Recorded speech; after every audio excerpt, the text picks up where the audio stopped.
Wednesday night Sports Delight, the platform sports talk show. I am your boy Smooth, along with Jobo.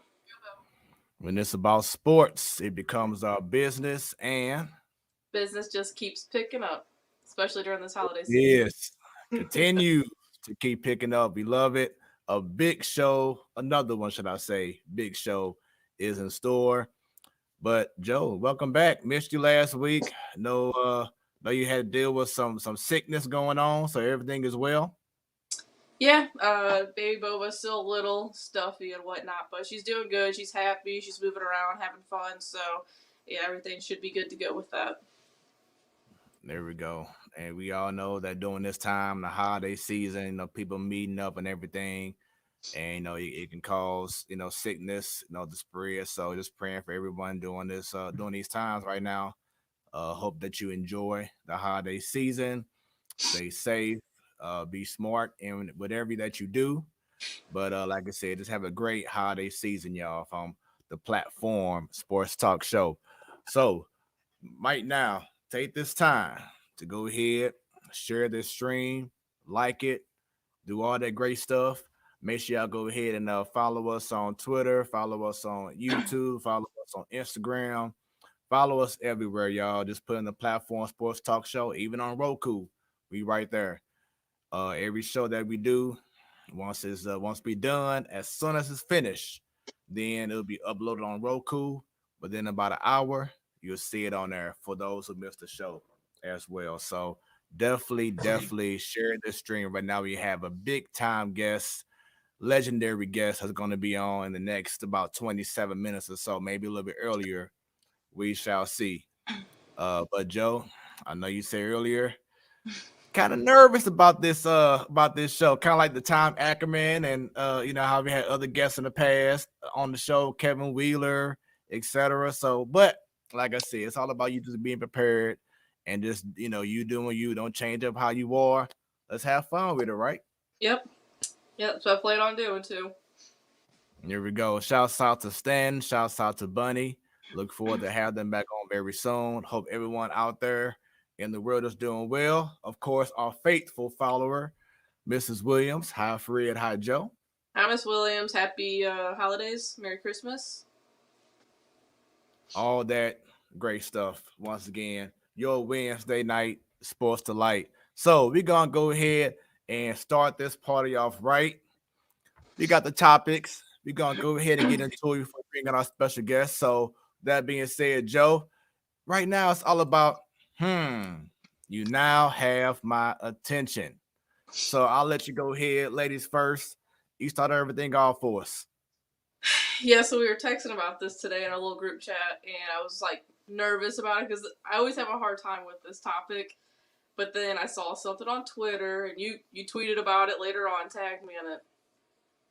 You guys see this jersey behind me. You guys know how I am. I am an Astros fan. If Carlos Correa leaves Houston, that's okay. It's okay. Even if he goes to the Yankees, it'll be funny because they hated him and now they want him. But now we got on Twitter Carlos Correa and the Cubs. And that does not sit right with me at all. At all. Like, whenever Stroman signed with the Cubs, he was already trying to recruit him to Chicago. Now you got Cubs fans singing in Chicago, trying to get him to Chicago. He's retweeting it, saying happy holidays to the Cubs fans. And I don't know if I can watch a full. I don't know if I can watch a full season if Carlos Correa is a Chicago Cub. Like, Stroman and Correa and the Cardinals will be okay with that.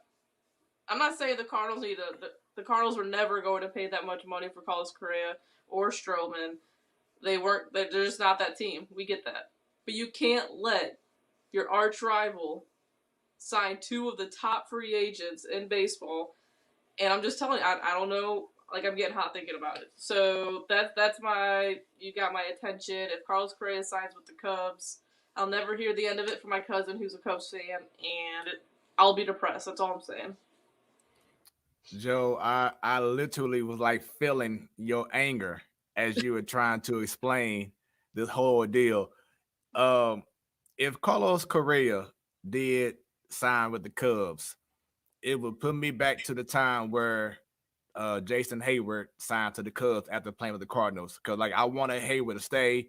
Of course, the money was a whole lot, but I felt like if you think about it, Jason Hayward had his best offensive season since he left Atlanta that 1 year with the Cardinals. Yeah. That's the best offensive season he has had ever since he had left Atlanta. Even when he won the World Series with the Cubs and 4 years later, whatever it has been now.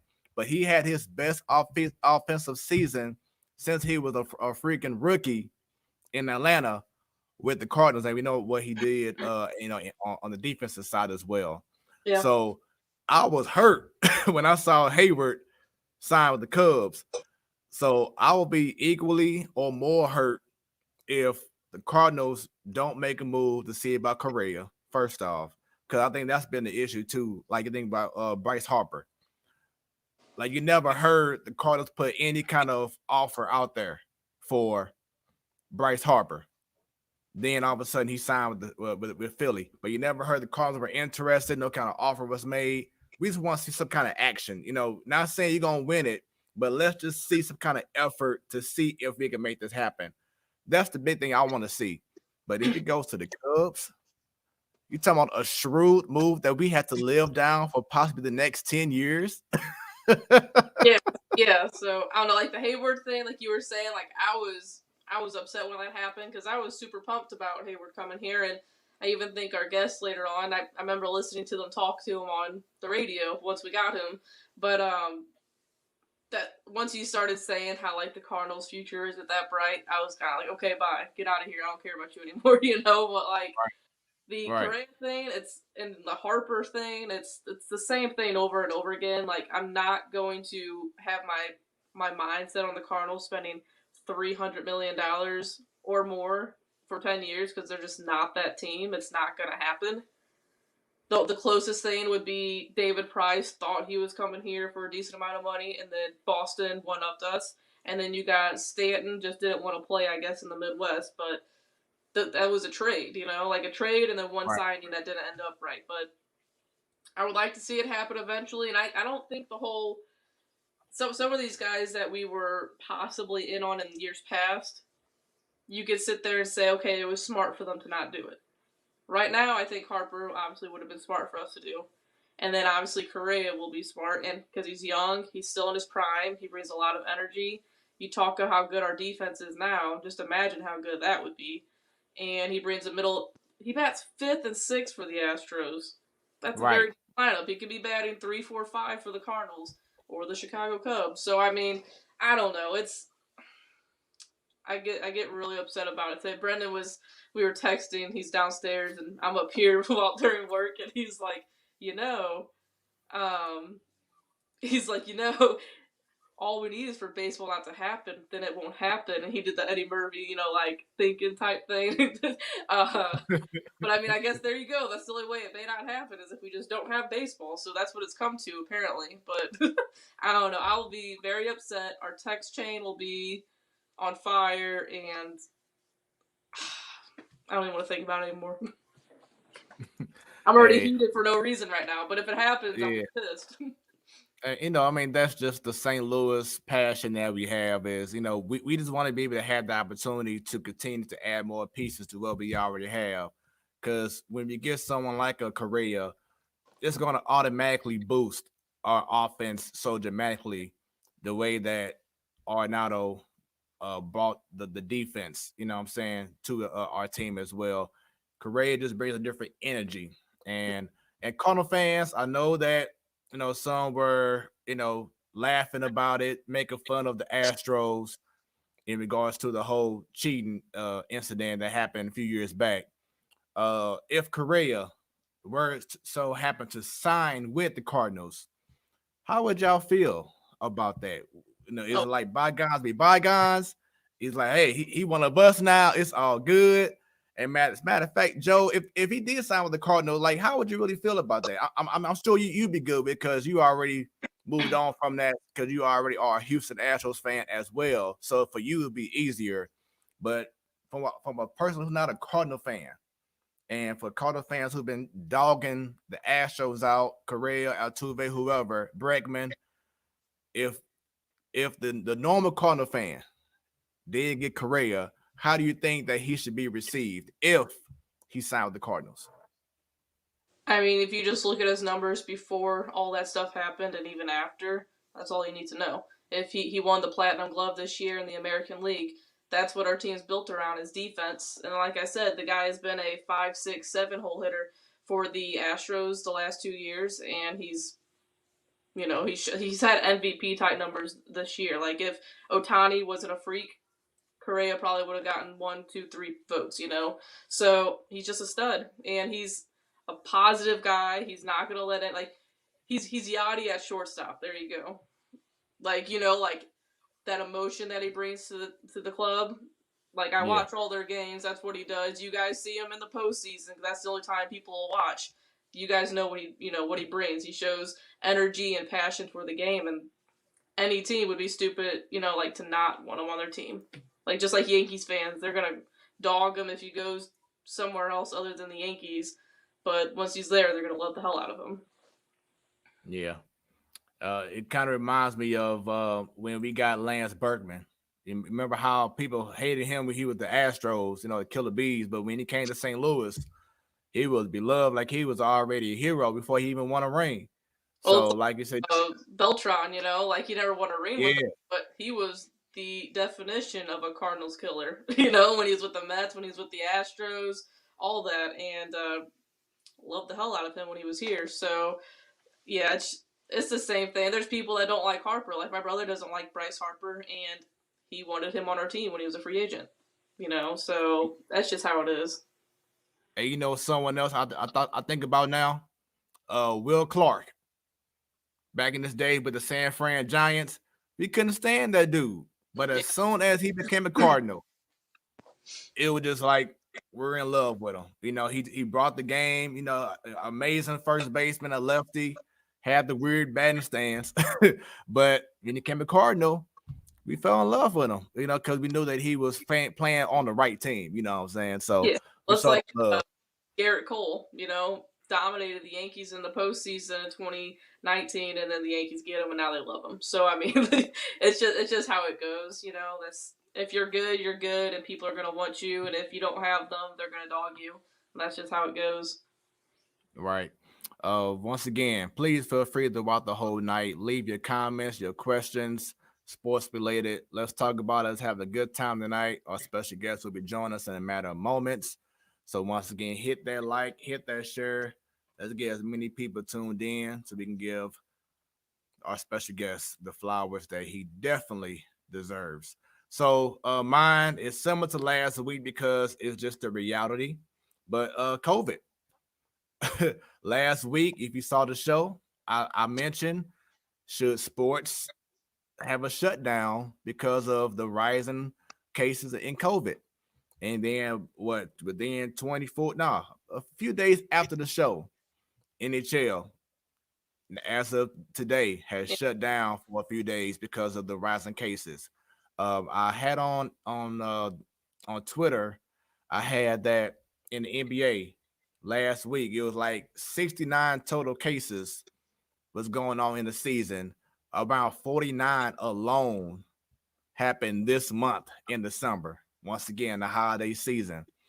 So Adam Silver recently said on ESPN that they don't have any plans in regards to shutting down the NBA, but they're trying to think about what ways they can maneuver or what can be done now to delegate how things should be if a player is asymptomatic or it's not, whatever. Because you've seen so many guys from the Lakers, you've seen guys from the Atlanta Hawks, the Chicago Bulls, they had to take a few games off because they had so many guys on COVID, protocols.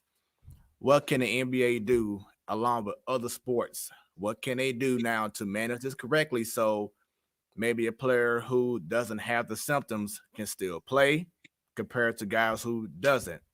And Joe, we had this kind of discussion a little bit on a chat amongst ourselves, along with Stan and Bunny. But it's all about now. Uh, reliving at a time where COVID is going to be a normal thing, like a heart attack. COVID is going to be now that normal, common illness or whatever. Now it's going to be about how that person handles it, and it's going to be a survival of the fittest. I just think that's going to be how the world is. What you Yeah. think about that?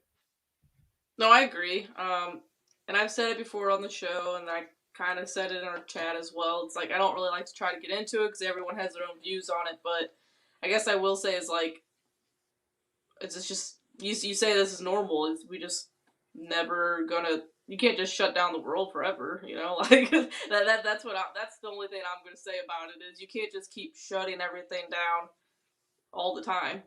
You know, like I said in our chat, that Mia's second Christmas ever in her life, and she's not going to see family yet again. So she doesn't even know what a Christmas is like. So um, that's all I'll say. Like it's the same thing over and over again, and I don't want to like upset anyone with any other type of views I have on it. I get it, and I see it a million different ways, and that's really it. You know, it's a touchy subject for everyone, and or December, and it's no family get on the holidays. It just sucks. That's all I'm gonna say.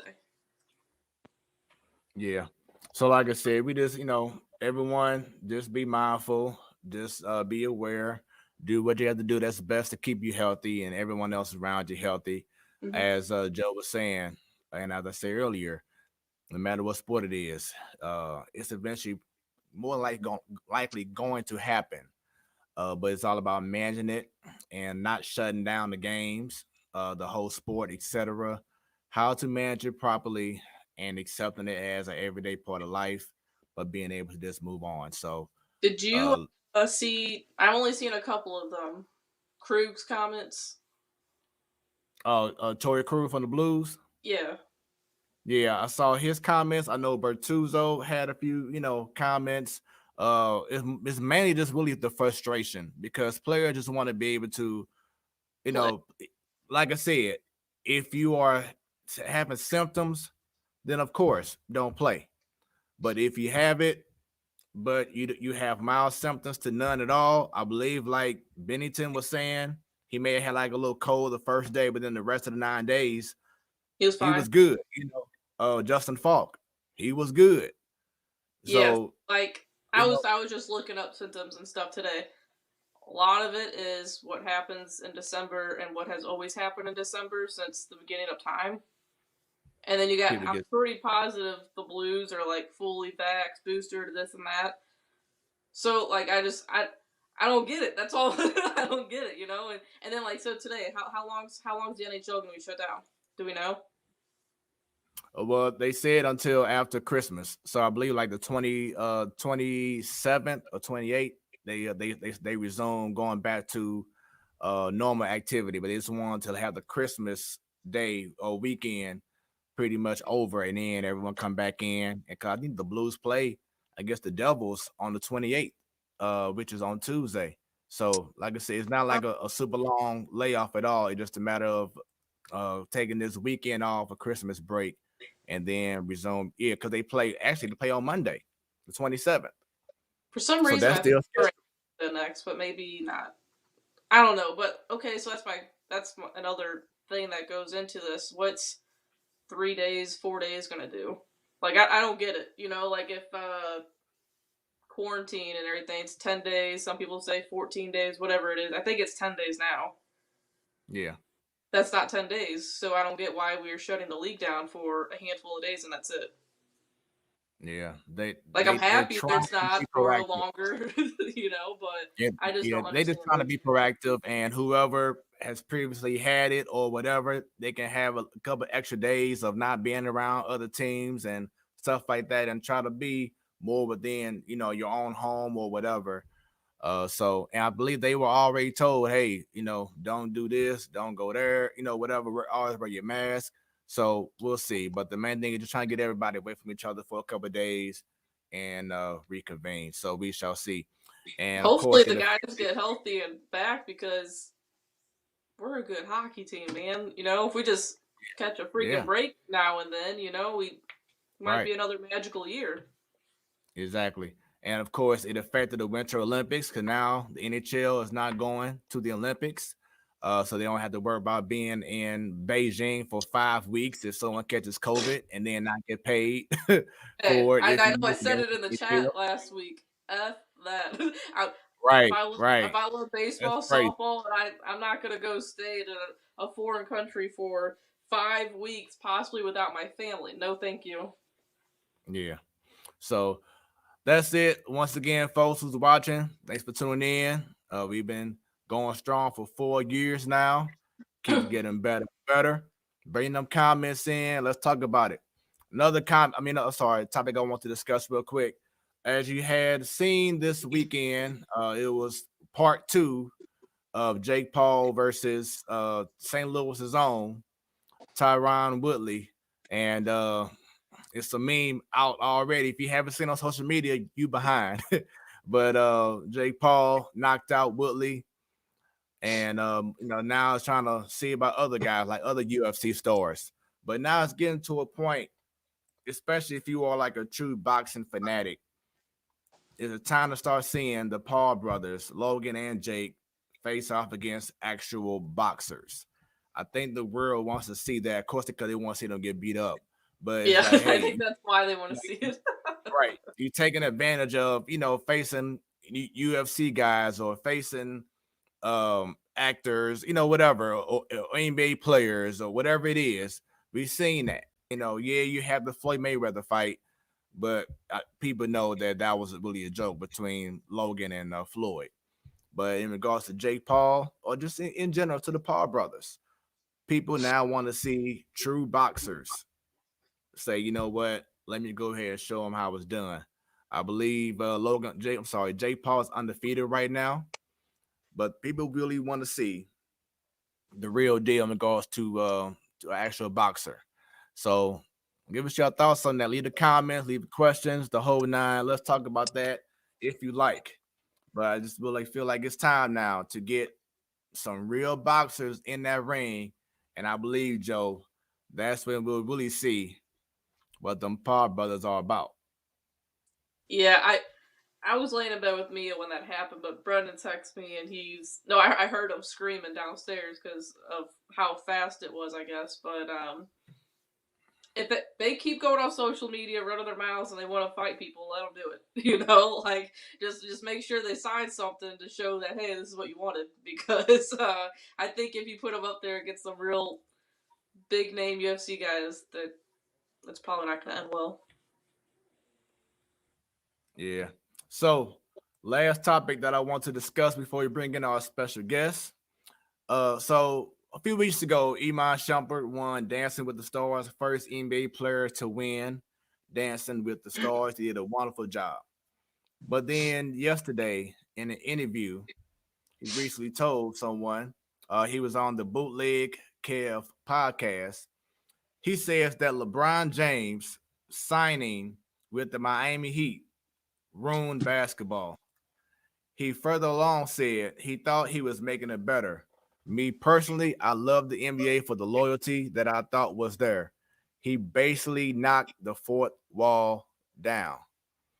So once again, he's talking about when LeBron James was in Cleveland, and then he decided to go and take his talents to Miami, and it pretty much opened up the floodgates for other star players like Durant, like Anthony Davis, and so on over these last few years, who has decided, except for staying where I'm at, I'm going to go where I want to go and where I see fit, not a trade happening or I'm saying whatever.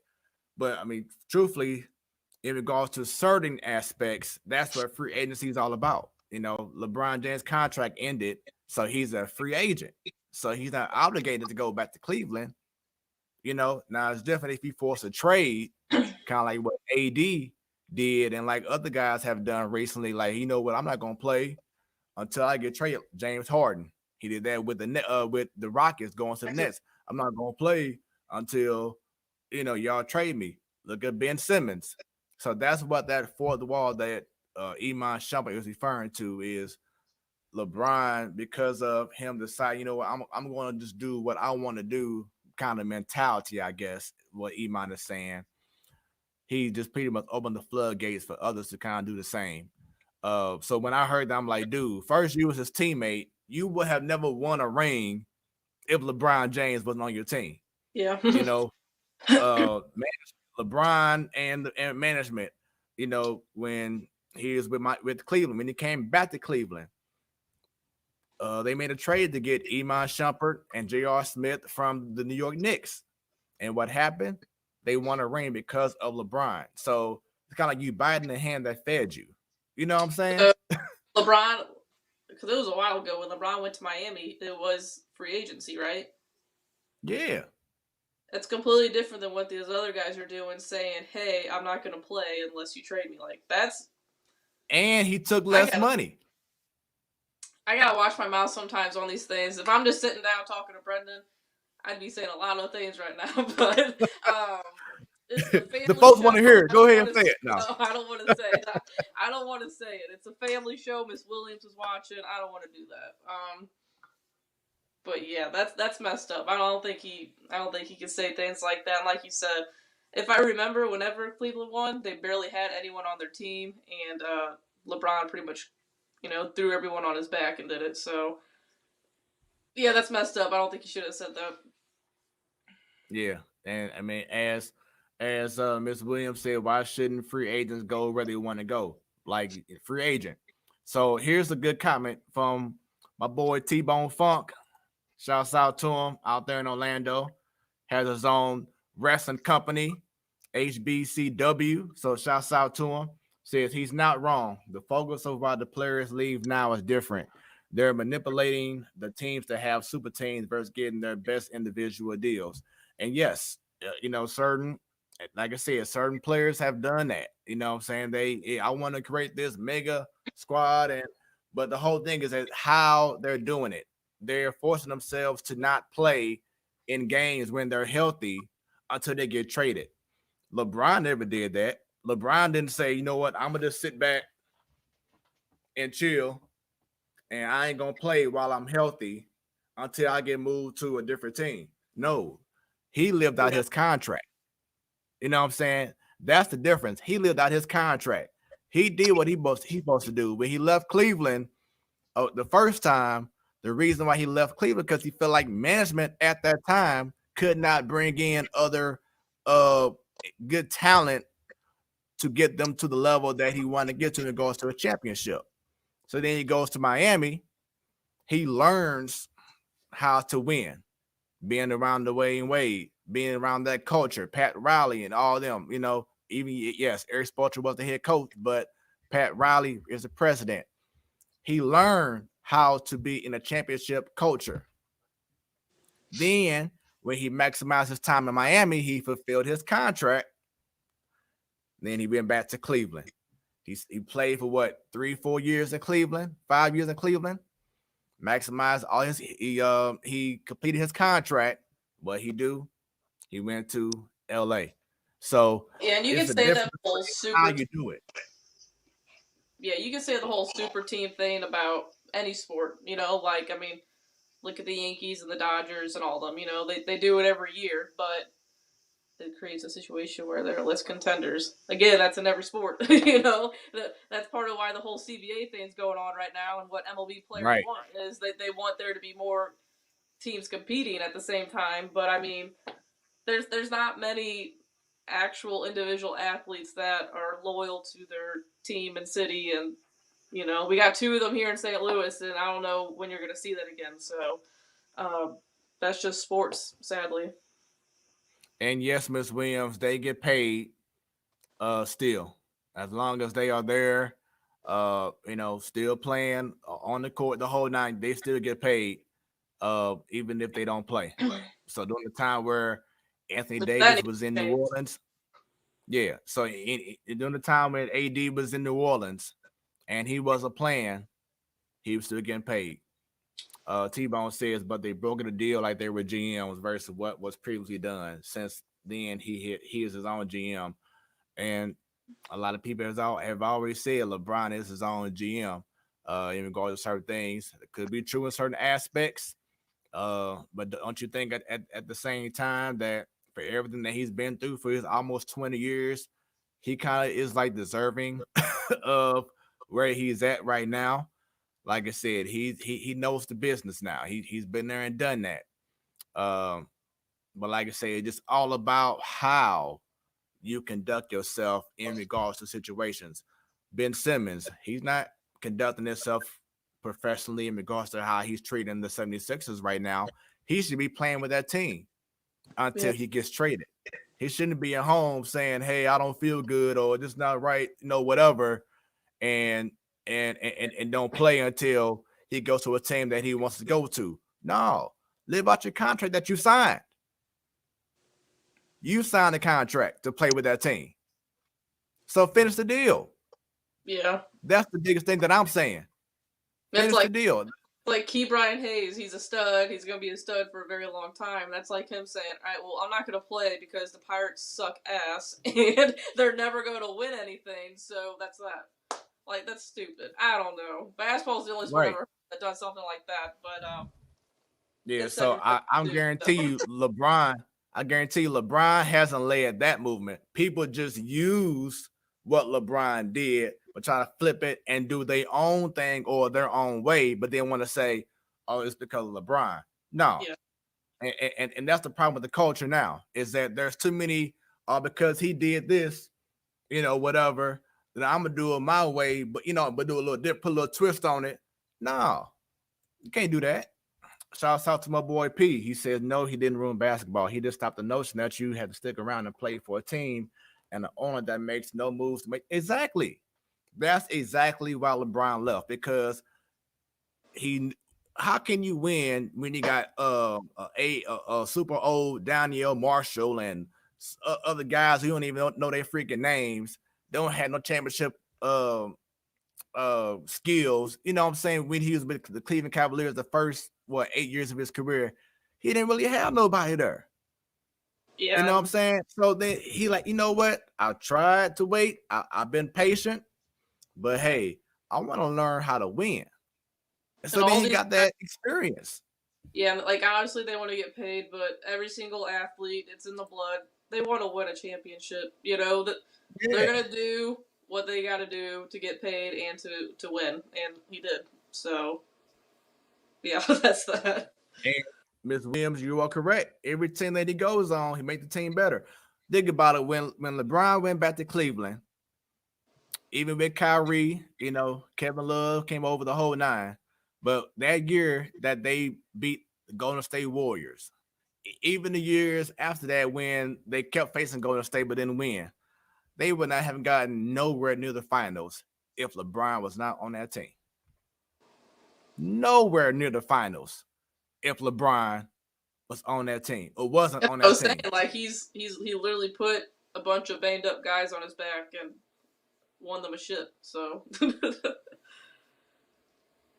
T-Bone, it's a funny one. He said Cleveland was a passion project. Let me go back to this one real quick. You're right about LeBron directly, but it creates a situation where players feel they have to move to compete and for their brand. Dwight and Kawhi are examples after players change. And here's the thing. And before we move on to our special guest, no matter what team, what professional league you're playing for, what team you're on, whatever. When you sign a contract, you don't just sign a contract just to play ball. You sign a contract because you want to be a champion. yeah, Bottom line, Nolan Arenado didn't go to St. Louis just to play ball in St. Louis and say, "Hey, I came to St. Louis because I want to play in front of the best fans, and that's it." No, he wanted to play because he knew the Cardinals are an organization that is known for having a standard of championship mentality, which I can't wait to talk about this with our special guest very soon. But he knew what he signed up for when it came to St. Louis. He wanted to be in a championship mentality situation that he was not getting in Colorado. you know, Certain teams did not have play in Colorado anymore, but he still played. You know. yeah, but certain teams have certain expectations in regards to championship mentality. The Lakers, yeah, they got 45-year-olds playing right now, but they thought that would be the smartest method to bring those guys together, because majority of them guys came back to the team after they won with LeBron a few years ago. Then you want to sprinkle in some Carmelo, Anthony here, whatever, someone who is hungry to get to that point. So you put them together. Right now, it's not working too good because of injuries or COVID right now. We shall see on that. But like I said, every player signs up because they want to win a championship. That should be the mentality. If they can't do it with one team, if they have gone out and done everything possible, and that's something else too. If this person has gone all out and done what he could to try to win, it just hasn't happened, then he may move on. Like, for instance, Dame Lillard from the Portland Trailblazers. He's done everything he could. But it's time for him to go ahead and move on, because it's not going to happen in Portland. Bradley Beal, it ain't going to happen in Washington. So are you going to be a John Stockton and stay the whole time, or a Reggie Miller and stay the whole time and don't get a ring? Or be like Gary Payton, Clyde Drexler, and say, you know what, I gave all my years to these teams, but now it's time to go in and see about that ring before I retire. So I'll leave it at that. Ms. Williams says, but then he brought those skills back to Cleveland, and yes, for his promise. Exactly. Then she says T-Bone is right about LeBron to Cleveland. Yeah, so like I said, it's definitely a story to be told about LeBron's time in Cleveland, from the first time he was there to time he came back. But he fulfilled his promise, and now, folks, we about to fulfill our promise and get ready to bring in our special guest. It is definitely an honor. As Joe and I said before, we have had some of his colleagues on the show already, from Alex Ferrario. We had Kevin Wheeler on. Even from the days of KMOX, we've had Tom Ackerman on. It's just been so awesome. Anthony Stalter, shouts out to you as well. Just having so many great people on our show to have their story told in a way that they may not have had to do on their own shows or whatever. And this is what this show is about. So I had the opportunity to reach out, and he was available. He was so kind and humble to do this, because he could have said no easily. But this man here, as you saw on the post we had, talk about St. Louis, and he's just 100%, 1,000% passionate to a T about St. Louis sports. If you have not seen his video from during the time where the Rams were about to leave, and he had that very passionate speech, which is now at the Stifle, but back then the Peabody. I mean, you thought he was running for mayor when he came with that speech about the Rams, and calling out Kroenke and calling out the whole Rams organization and the NFL. This man here, he's very knowledgeable. There's so much that he knows. They call him Megamind on 101 ESPN. It's a reason for that. But once again, he's a very funny character. No pun intended, huh? We also found out that he got some freestyling and rapping skills on occasion as well. But he's a very, very, very down-to-earth guy. Look forward to having his story told. He's a legend. He's very passionate in the Lou. He's definitely an institution in the St. Louis media, from KMOX to KTRS to right now 101 ESPN. He is the man. He is the legend. Without any further ado, everybody, we all welcome in the one and only Randy Karraker. Randy Karraker, how you doing this evening, sir? Smooth, Joe. I'm doing great. Thanks for having me on. I really do appreciate it. I'm honored to be here. Merry Christmas to everybody. Merry Christmas. And Merry Christmas to you. Man, it's the voice for me, Joe. He came in with the voice. I feel like I'm listening to 101 right now. Hey, I got to weigh in here on Iman Shumpert's comments, okay? Is that all right? Okay. Didn't this all start with Paul Pierce being joined by Kevin Garnett and Ray Allen in Boston in 2007 when those guys demanded trades? I don't think it was LeBron, right? Thank you. People keep forgetting about that and take it back. Like I said before, the Houston Rockets. Now, Granted, Barkley didn't win one with them, but Clyde Drexler went on.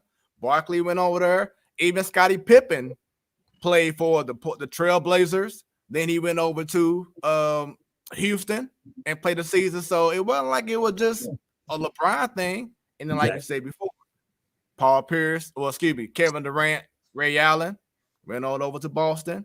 Look what happened. So I don't think LeBron should be the one who ruined basketball. He's the one that he's transformed it business-wise, I believe, in regards to the game of basketball. But what he's been doing outside of the game of basketball too is what he should be definitely more known for, but definitely not running basketball. That's just Agreed. As Skip Bayless would say, that's after 9, 10, 11.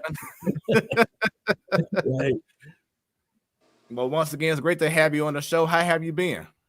Everything's great. Yeah, I started doing mornings about a year and a half ago at 101 ESPN. Guys, I had only done jobs where I never had to wake up to an alarm in my life before that. So this is like from the time I was 15 years old up until a year and a half ago. And I started getting up early. I switched to mornings at 101, and everything's going great. We're enjoying it. I work with Michelle Smallman every morning, and we have a good time. We have a good thing going at the station, and I have no complaints at all. Yeah, we can definitely tell that you have a good time. And Joe here, she loves Michelle Smallman. Yeah. I believe her sister used to do Michelle Smallman's hair. Is that correct, Joe? Yeah, she texted me and my husband saying Michelle Smallman's here at the shop. So I was like, oh my gosh, tell her I said hi. But yeah, she's awesome, and just a female that loves sports. It's awesome hearing someone from St. Louis that loves sports as much as I do. So she's kind of like an inspiration, I guess you can say.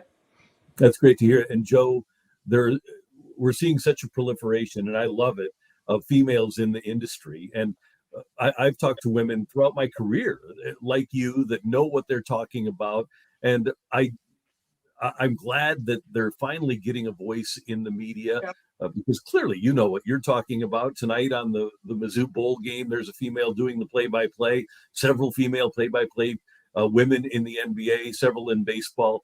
And I think it's great to see. I think that we need to broaden our horizons in sports and get as many people under the sports tent as we possibly can. Yeah, and then I guess another person's Kim Eanes with the Marlins. She made a lot of big splashes this off season already. So that's just awesome to see as well. Yeah, no doubt. Yeah, most definitely. Once again, this is the Platform Sports Talk Show, your Wednesday night sports delight. Hit that share, hit that like. Let's get more people tuned in. Let's give this man the flowers he definitely deserves. Let's go ahead and get right to our very first question as we start the show. We from St. Louis, of course. So you would think it'd be, what high school did you go to? Not yet. Our first question for our guests all the time is, when will you say that you, Randy Karraker, fell in love with sports? Oh, I can pretty much tell you when, and I don't really remember.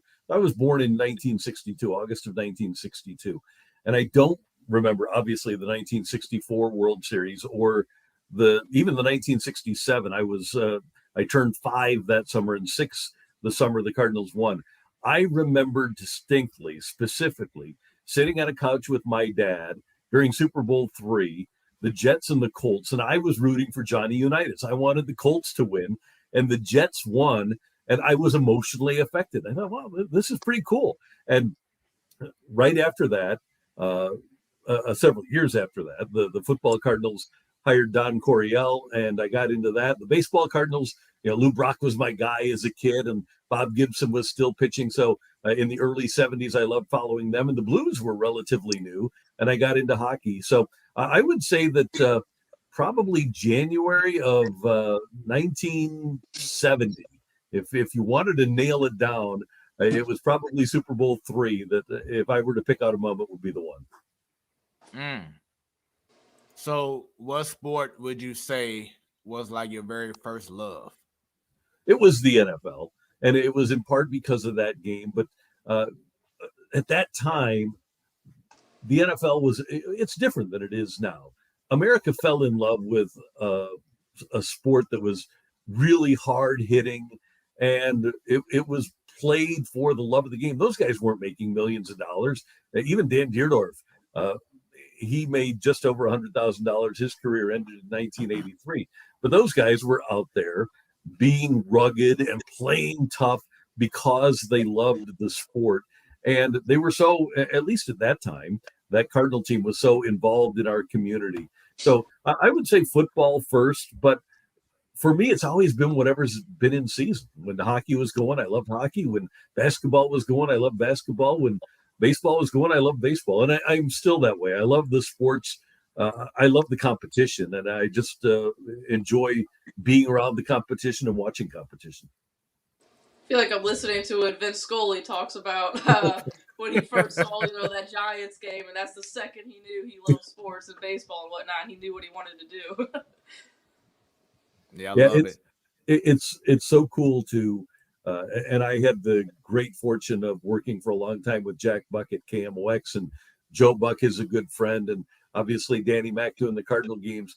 It's really cool to be able to talk to people that have such great grasp of sports history and have been around so many big games. Those guys have been around so many more big games than I have, and even for people that listen to the show, and as Smoooth mentioned early on, I do have a passion for it, and I like talking about the history, even things that I didn't see. Miss Williams says she support the Green Bay Packers because she watched them in their very first Super Bowl and they won. Don't know if that's a good reason, but there it is. Yeah. Hey, and you know what? And I mentioned this the other day. We could have a rematch of Super Bowl one. It was held in LA. It was the Packers and the Chiefs. And right now, obviously, the Packers and Chiefs are the number one seeds. We could have a rematch of Super Bowl one in Super Bowl 56, and it could be played in the same city. Yep.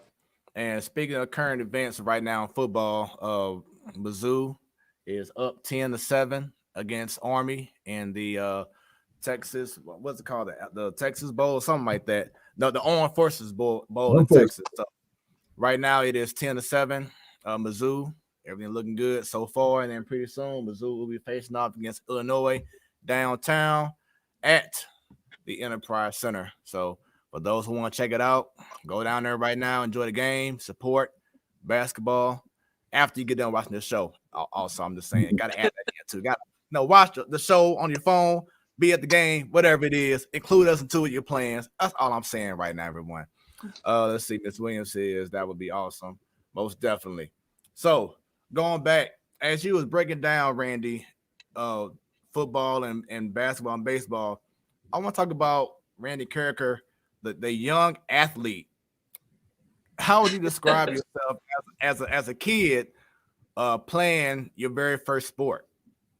Well, I certainly had dreams, Smoooth. I dreamed of being a good athlete, but the reason that I'm in broadcasting is because I found out very quickly that my athletic ability was not very good. And we would play baseball. We had a big area in my backyard in St. Louis County, and we would play baseball, and I thought I was good. But then I went out for the baseball team, and people were throwing curveballs, and I had no chance.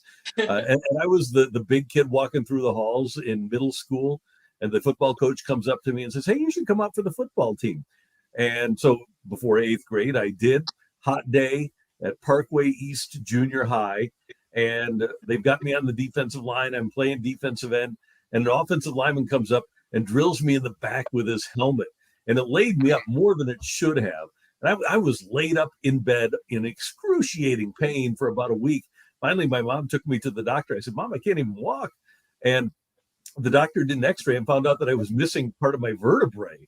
And he said, "You've got to do these. You've got to do these exercises. You've really got to strengthen your core area."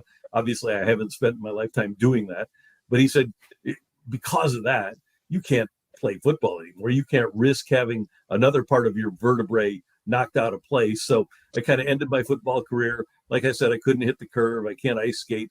And I was thinking, well, I like sports so much. I got to do something. And I listened to KMOX every night. I grew up in an era when pretty much every household had KMOX in the kitchen, morning, afternoon, and evening. So I would listen to Bob Costas or Bill Wilkerson or Dan Kelly doing Sports Open Line. And I would call in as a kid, as a 11, 12-year-old kid, and get on the air. And I knew pretty early, at about 11 or 12, that that's what I wanted to do. And it's amazing how you brought that up in regards to listening to KMOX.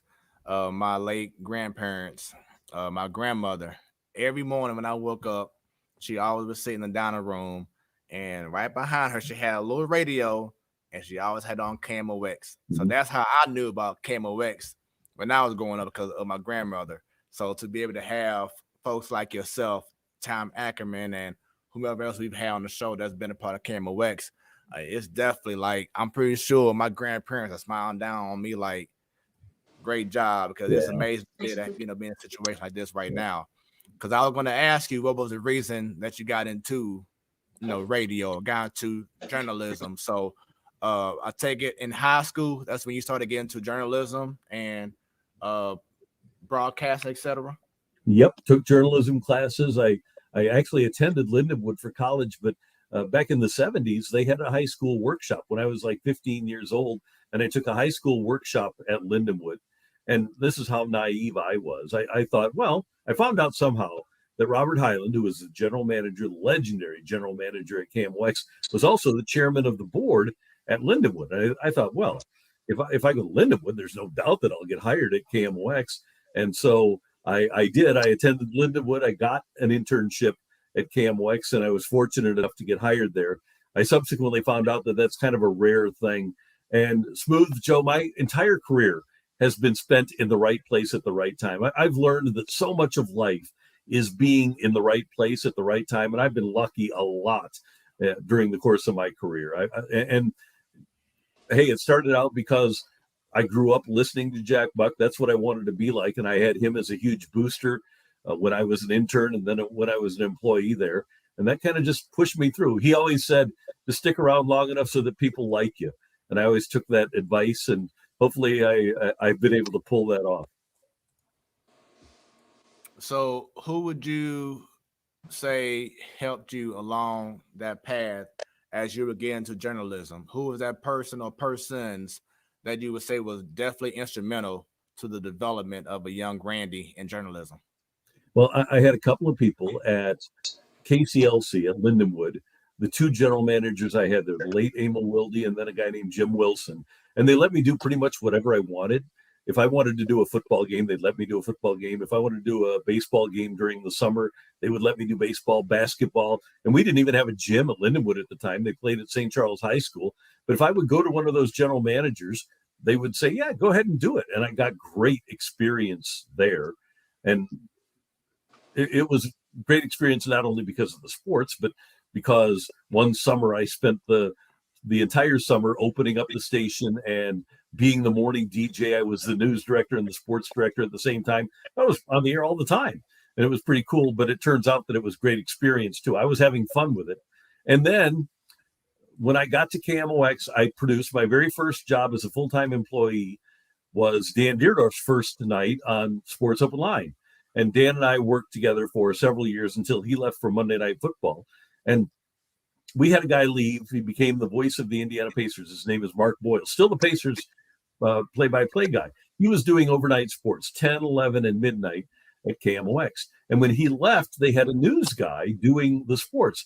And after about a month of that, I went into Mr. Hyland's office, and Robert Hyland would show up for work at about midnight. I would get done at 1:30. And one morning, I went into his office and I said, look, Mr. Hyland, we're the sports voice of America. We've got a news guy doing our sports at the most important time after Cardinal baseball. I can do it. And he said, bring me a tape tomorrow. That was the voice. That was his demeanor. And this is like one in the morning that I'm walking in to do this. So I had a tape. I put it together.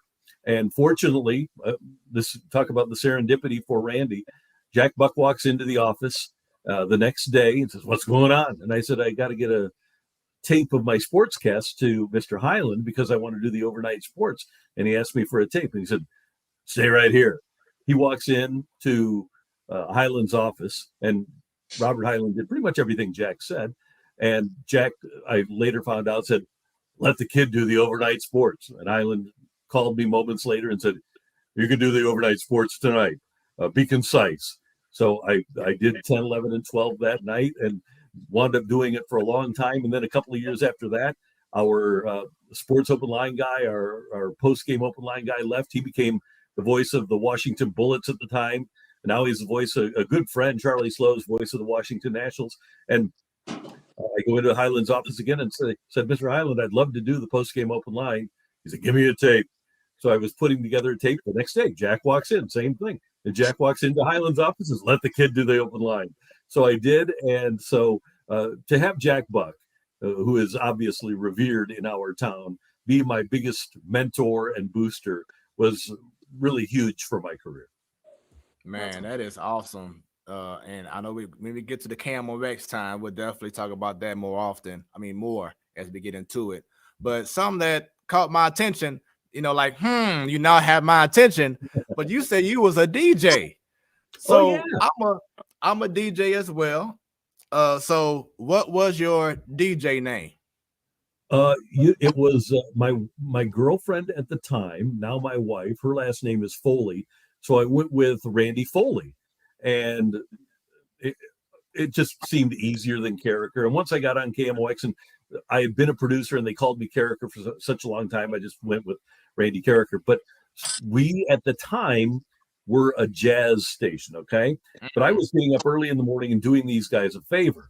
And I would play Bruce Springsteen songs, and the general manager would storm into the studio and say, why are you playing Bruce Springsteen? And I said, it's got a saxophone in it. It's jazz. He said, oh, okay.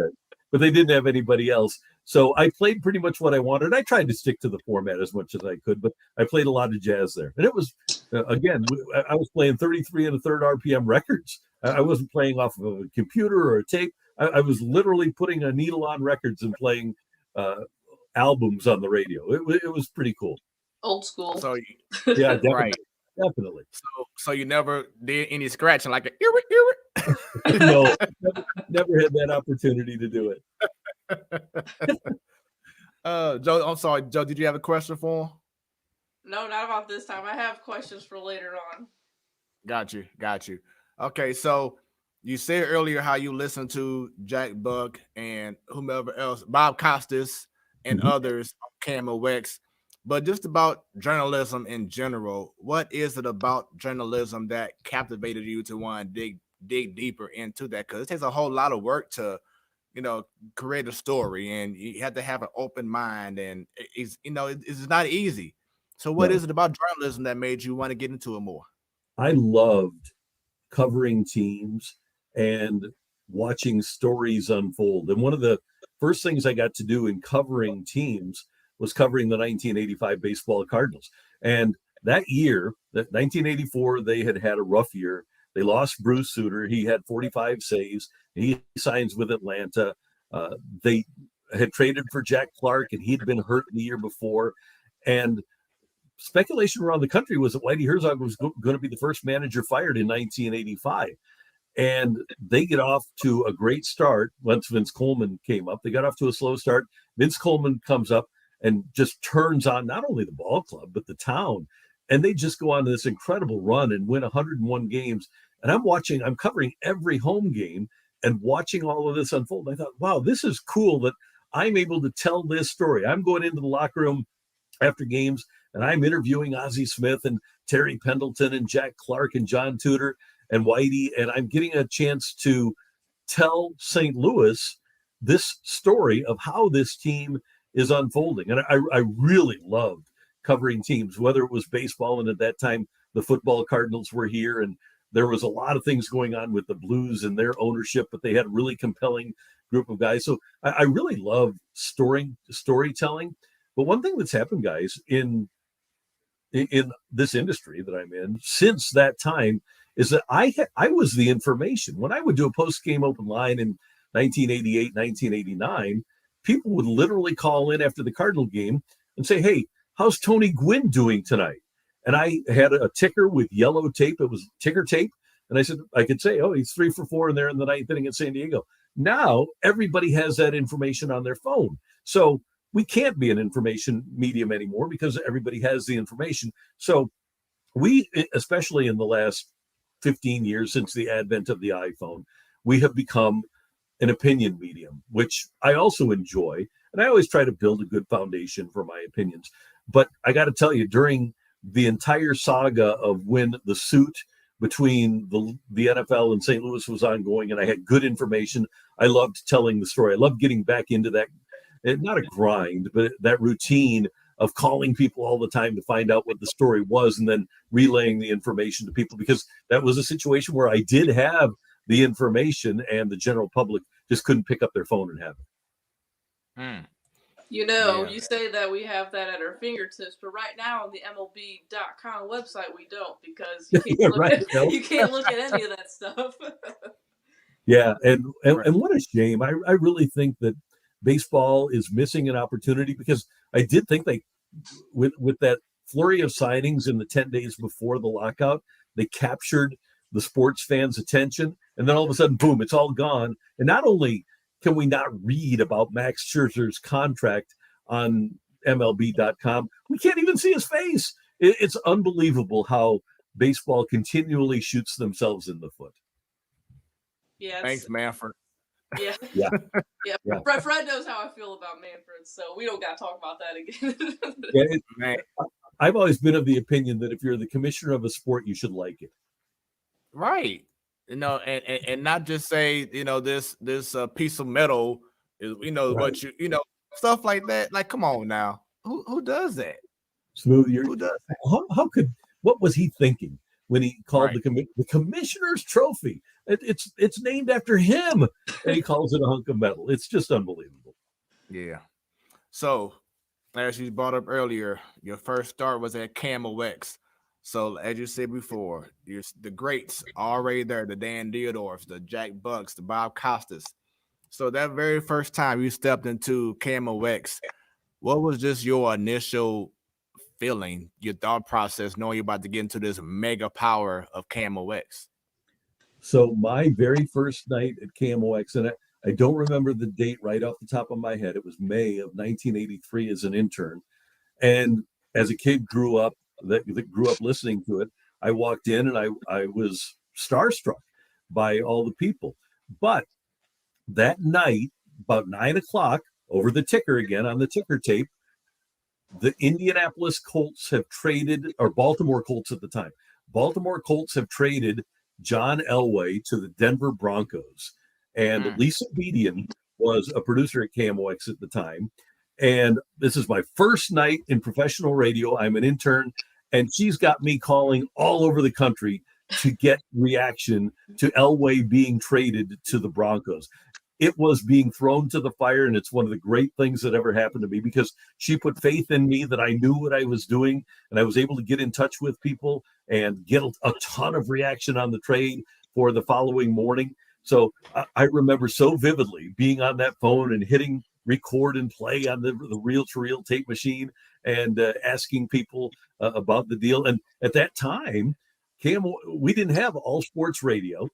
We didn't have cell phones. So I could call up the Colts general manager and have a pretty high likelihood of getting him on the phone. And we did. We got the Colts GM that night. We got the Broncos GM. I think we got the Broncos coach. And we interviewed a bunch of people, and we spent the whole night. And you talk about adrenaline. I mean, my adrenaline was flowing.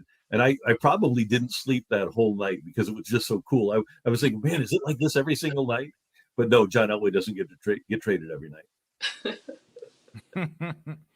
Man, that is awesome, man. So, and then, like I said, physically just going into the building, was there like a statue or a picture or something of Jack Buck and others already? He was like, wow, I'm straight in here. Yeah. I'm seeing this person, I'm seeing that person. And then, like you said before, your encounter with Jack Buck, and he pretty much said, hey, get him on there, let him do that. Yeah, that right. feeling had to be pretty amazing, right? Yeah, if you've been to the Arch grounds, their studios at that time were in the Gateway Tower, right across from the Arch, where Channel 4's studios are now. And we were on the third floor. And when I walked in that night, Bob Costas wasn't there. I believe it was Dan Kelly and Bill Wilkerson that were there. And we had, it was May, so we had a Cardinal game. And there was pretty much going on, and I was just observing, but no statues. It was fun to walk through the halls and see all the photos of the legendary KMOX people that I walked into. I mean, you had Bob Hardy and Rex Davis doing mornings. Jack Carney, the late, great, legendary Jack Carney, was still alive, so he was doing the mid-morning, and Ann Keefe was there, and then all of the sports people that we've mentioned. it was pretty intimidating to walk through, and it was kind of like a hall of fame, seeing all of these pictures. And as it turns out, all of these people are in various halls of fame.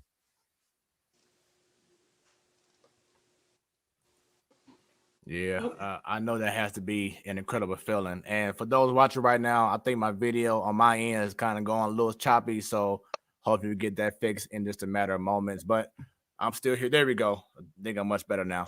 I was like, why am I froze? But I'm good to go now. So You're going good. back in regards to Camo X, tell us about the one and only Bob Costas. Because it seems like he just a guy that always has great stories to be told. The perfect voice, just everything about him has always just been high class. Tell us about him. Yeah. Number one, nobody should ever call me Megamind when Bob Costas exists, because he's incredible. And during that summer of '83, it was late May or June, and at that time he was doing the Saturday game of the week, and he was working for CBS TV at the time. And so I guess he wasn't doing the game of the week yet, but he was out on weekends. He wasn't doing much at KMOX during the course of the summer. And I met him in May or June. And then he came back in the fall, in October. And I introduced myself. I shook his hand, and he comes back. I'm 19, 20 years old. I just turned 21, I guess, when he came back. And this is 6 months later. He says, "Hey, Randy, how you doing?" Like we saw each other every day. Here's Bob Costas walking in and saying, remembering my name. And I was flabbergasted. I was floored. And that was really cool. And then to be able to produce Open Line with him, because he is such an incredibly well-read person. What I just did, where I couldn't say "read," that never happens to Bob Costas. He never says Every sentence is absolutely perfect, and Right. he is so brilliant that people would call in on Sports Open Line, and I would just type up on the board. People would ask about who played third base for the Yankees last night, and I would type in Mike Pagliarulo. And Bob would say, "Oh, Randy Karraker says it's Mike Pagliarulo." And you talk about validation. When Bob Costas is using your information, that was huge for me. And it just, even if, and I know it had an effect on people, because people were hearing my name every night on a highly rated radio station. But when Bob Costas is giving you credit for knowing things, that was another source of validation for me. And Bob and I remain friends to this day, and I would do anything for him. He comes on the show a couple of times a year, and he's just been a brilliant, brilliant broadcaster. Before Jack Buck died, Jack said that Bob was the best television sports personality ever.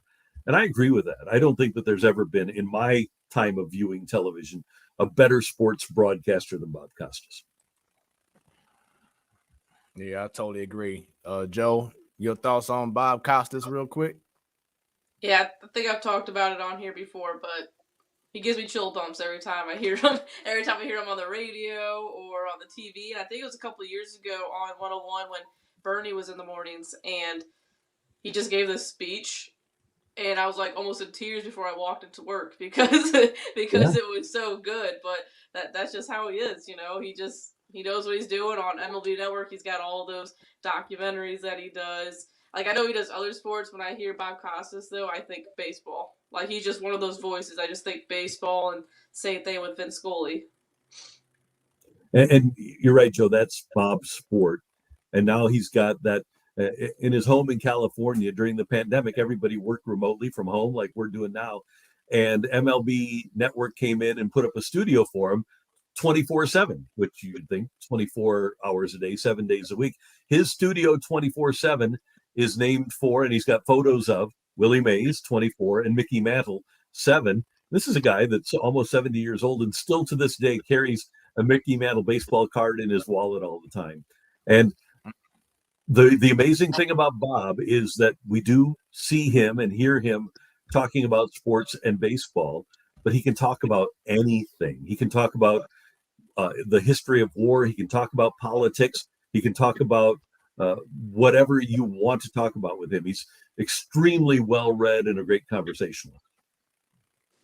Yeah, most definitely. And just like Joe was saying earlier, the Vince Scullys of the world, even now, is I love Kevin Harlan so much. Like he makes every game. It could be two of the worst teams in sports history playing each other, but he Mhm. makes the game that exciting. Uh, I'll also put up there to me, like Gus Johnson, incredible Mhm. announcer. He just makes the game exciting, tells a great story. So I love those announcers like that. St. Okay. Louis, Passion and man, energy. Yep. I love the passion and energy of both of those guys.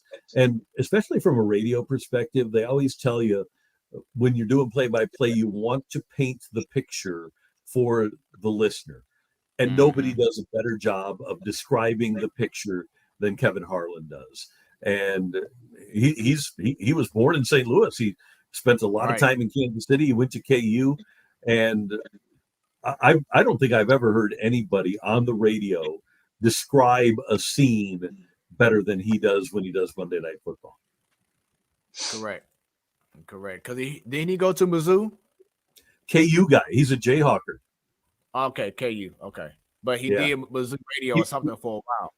right. He was the Mizzou play-by-play guy in the late '80s. Got you. Okay. Yeah, but just going back just to it's just so much talent in regards to everything St. Louis related or sports related, but definitely in regards to broadcasting. Lindenwood itself, I believe Danny Mack went to Lindenwood. Is that correct?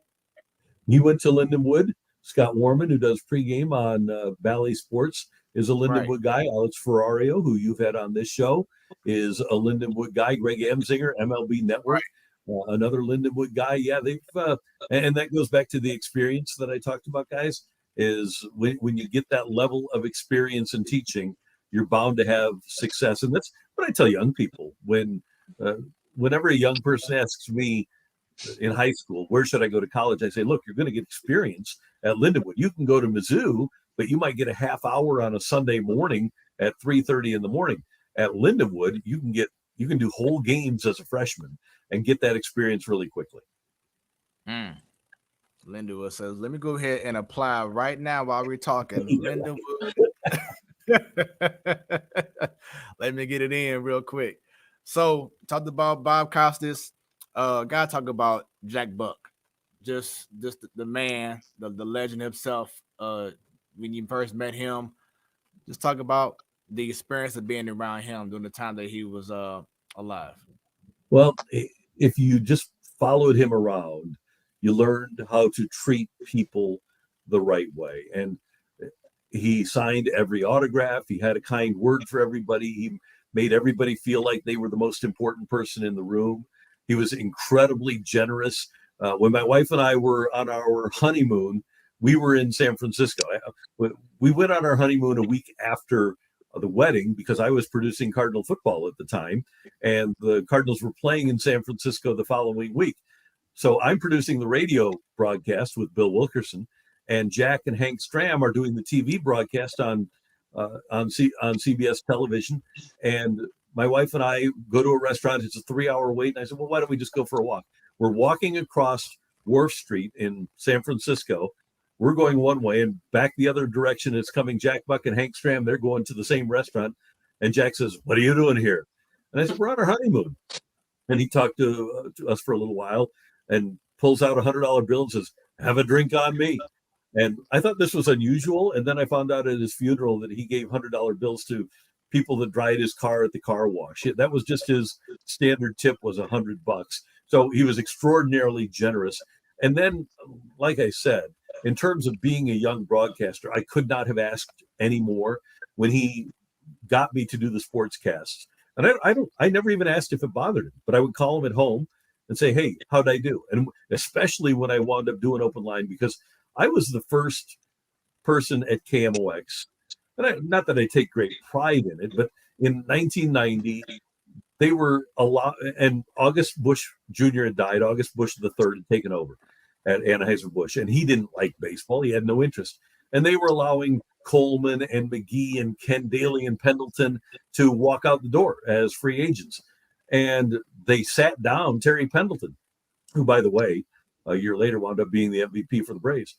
And I went on the air and said, this is absolutely criminal, the way the Cardinals are treating Terry Pendleton. And here's a guy that's been a leader. He's been a loyal Cardinal. He's been a good player. And you want to play Todd Zeal at third base, and Oh you're messing with this guy's income. And so I especially after those nights when I would criticize the ball club, and nobody had ever done that before, I'd make sure to call Jack Buck and ask him what he thought. And he would ask, "Were you fair?" And I said, "I think I was. What do you think?" And he said, "I think you were fair too." And that's all that he asked of me, was that I be fair. And I couldn't have asked for more in terms of being led in the right direction by somebody. See, Fred, So this was happening back in the '90s too, when the Cardinals let Yep. people go and they win awards. Because I know you freak out now, so I'm just letting you know it happens. It happens. hey, it happens, but at the same time, because of the situation, you still feel like, how come the Cardinals weren't able to get this person's best years while they were on that team? That's the biggest issue, that, as you've seen with Terry Pendleton, to what happened with Arozarena. Yep. It's like, how come we're not getting the best years out of this guy before we go ahead and say, you know what, we'll let him go. And then all of a sudden, boom, MVP next year. So that's the frustration. So we know it happens, but we wanted to happen while you are with a St. Louis led team. But in regards to KMOX, what was it that led from you leaving KMOX to going to eventually KTRS? Well, I had a great general manager after Mr. Highland died. His name is Rod Zimmerman, and he went and ran the stations, the CBS stations in Chicago for a long time. And I'll try to shorten this story as much as I can. They had cutbacks at KMOX in 1996, and they cut like 14 people, and I was one of them. And about a month after they let me go, and they let me stay on the air for the month, and the day after I was on the air, or let go by KMOX, I was on the air at another station at 5:50 at the time. It was KSD AM, and I agreed to go and work for KSD for a lot less money than I was making at KMOX, but it would be a job in St. Louis, and it'd be a pretty good gig. But the Friday before the Monday that I was supposed to start at 5:50, Jim Holder leaves for KTRS, and Rod Zimmerman calls me up, and it turns out I got paid a lot more money. I got a guaranteed contract. I got the ability to do Cardinal games when Joe Buck was gone in his Fox duties on the weekends. So I go back to KMOX. I can't get in touch with anybody, including the general manager, Karen Carroll, at 5:50. And so I have to leave messages. I finally get in touch with their program director and said, "Look, I'm really sorry, but they gave me a deal that I can't pass up. I hadn't signed anything with 5:50." So I go back to KMOX. This was in 1996. 2 years later, Rod goes up to Chicago. Who winds up coming to KMOX to be the general manager? Karen Carroll, the person that I had not gone to work for. And I don't think she ever really wanted me at KMOX. She breached the contract by not allowing me to do Cardinal baseball that year. And she just wanted her own people in there. And I don't think she wanted me to work in her employ. And KTRS was there. And I also wanted to go to work for Charter at the time. Charter made a really good proposal to me. And at that time, Charter wanted to do blues hockey, and they thought that they were going to get Cardinal baseball. And the Cardinals at that point didn't want to put all of their games on cable. They wanted to preserve games on free TV, so they kept them on Channel 11, and Charter didn't get that deal. But I wound up having Charter Communications as really my main gig for a decade, from 2001 to 2009. We did a ton of college and high school football, basketball, hockey, baseball. We did a show called Chalk Talk. My benefits were there. That was kind of my anchor. But then I did the big sports show at 5:50 for 5 years as well. But that's how I wound up leaving KMOX, is that the general manager just didn't want me around anymore. And actually, I've talked to Rod Zimmerman about it a couple of times, that if he wouldn't have left, I would have never left him. And he subsequently told me that if I would have tried to leave while he was still the general manager, he would have laid down in front of the door. And that's a pretty good feeling to know that somebody felt that way about you. Right. So while you were at KTRS, was that also during a time where the Cardinals were under KTRS too? So I was there. We got the Rams rights. We had the Blues rights. The Cardinals bought a portion of 550 KTRS in the fall of 2005 and got the rights to the KTRS got the rights to the Cardinals with partial Cardinal ownership for the 2006 season. Right around this time of year, probably a week prior, mid-December, right before Christmas, 2005, the new program director at KTRS fired pretty much everybody. He fired the morning show. He fired the midday show, McGraw-Millhaven, who's been back there for a long time since. He got rid of me. He kept Franco Pinion and a couple of other people. But basically, the entire station got blown out. And within a year, that guy wasn't there anymore. His name was Al Brady Law. He has since passed away.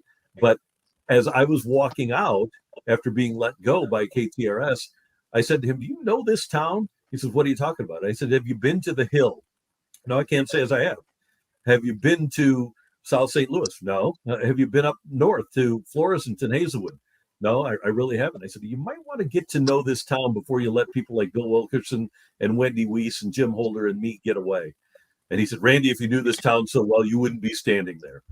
And then he got fired within a year. So I was kind of happy about that. Interesting story. And that's how I left 550. There it is. And then here comes 101 ESPN. So how did all of that come into play? I know it was a station that was starting brand new, and they reached out to you. So how did everything come into play, and which you start off? Once they started it off, pretty much. It's another example of me being in the right place at the right time. So after 550, I went to a little pop gun station, 1380. Bernie Miklasz and I did an afternoon show at 1380, and you could get if you're driving down 40, you couldn't get that station past Clayton Road. There was no signal whatsoever. And we actually got decent for them ratings. We got like a 2.2, a 2.5 rating. And they let me go in August of 2008. It was right in the middle of the housing devastation, the economic devastation that was going on. So I got it. I was a budget cut. And August of Friday, I was on a golf course with a couple of buddies, and they called me in at 1380. Said, "Randy, can you come into the office?" I said, "Sure." And I told my friends, I said, "Look, I'm either going to be asked to do a Rams pre and post game show, or I'm going to get fired." And it turns out I got fired. That Friday night, I had heard rumblings during the summer that what was then Bonneville Radio was going to flip their station Movin' 101 to sports. And I emailed the general manager, John Kioski, who's our general manager today. And they said, "Hey, I just got let go today. I heard a rumor that you might be flipping 101 to sports. Should we talk?" And he emailed back the next morning and said, "Absolutely, we should talk." And so the following Tuesday, we got together at First Watch in Creve Coeur. And by the end of that breakfast, I had a new job. I got fired on Friday, and the following Tuesday, I had a job because we were going on the air January 1 of 2009. And that's one of my favorite parts of my career, Smoooth and Joe, is I got a chance to be on the ground floor of this station. I got to help build it. They let me have input into who I worked with and who other people on the station were. I got to put together our opening show. We did the 101 greatest moments in St. Louis sports history, and we had Mike Bush and Joe Buck and Steve Savard voicing it. It was a really cool feature that we put together. So midnight, January 1st of 2009, we went on the air, and I did the afternoon drive show, The Fast Lane. I was on the air with DeMarco Farr and Bob Ramsey. And January 1st, it'll be 13 years at 101 ESPN, and it's been a really good role so far. And there's such a difference between FM and AM. And I know a lot of people listen and watch podcasts now, but I think there's always going to be a place for terrestrial radio just because of the immediacy. Joe, you were talking earlier about the Arenado trade. And when people want to know what's going on in a moment, they can turn on 101 ESPN and we'll have the sports news for you right then. I like the breaking news sound that you guys have whenever something crazy happens, or like some of the guys with the Fast Lane now, they see a fake Jeff Passan account and they have the fake news. It gets Yeah, me every right, right. Yeah, we've been caught by a couple of those too. Those, yeah. I it's remember not one fun, but last year, I you think. have to have fun with it. Yep. So you have been very fortunate to have a lot of great colleagues during your time at 101 ESPN. So I want to have a little fun with you. And when I just say their names, Mhm. you can just a few words if you like to, however you want to do it. It's on you. I'm going to say some names out, and you just tell us your first thought. Got it. DeMarco 4, Happy. DeMarco never came into the office with a bad attitude or being unhappy. Bob Rammer, Ramsey uh, synced. Rammer and I think about sports the same way. And for the first 25 years of my career before 101 ESPN, Bob and I would sit up in the press box and do shows during baseball games. If we would have had recorders, man, we would have had a hell of a show when we were just sitting up in the press box talking baseball and talking sports and having fun. But we're just on the same wavelength. And I still communicate with Rammer a lot. And it's remarkable how we feel the same way because we kind of grew up at the same time and watched and liked the same things. T-Bone has a question. Any experience working with Brian Stoll back then at the start of 101 ESPN? Absolutely. And Stully is one of the nicest people that you could ever meet. He started out as our Rams reporter and sideline guy, and then he moved over to the Cardinals later. And nobody in this day and age in the electronic media developed better relationships with people than Stully. And then after he left radio, he was actually the public relations director for the Battlehawks and was doing a Right. fantastic job there before the Battlehawks went by the wayside because of the pandemic. But you won't meet a nicer person than Brian Stully. Let's see. T-Bone says that he won tickets to his first wrestling show on a Yeah. previous show of his. Yeah, nobody in town knew wrestling better than Stully. The name of his show was Stranglehold, and he knew everything that was going on in pro wrestling. I don't know if he still does, but man, he did at the time. Now I do still follow him on Twitter, so every now and then he'll have some wrestling tweets going on, especially when it comes to the Lou.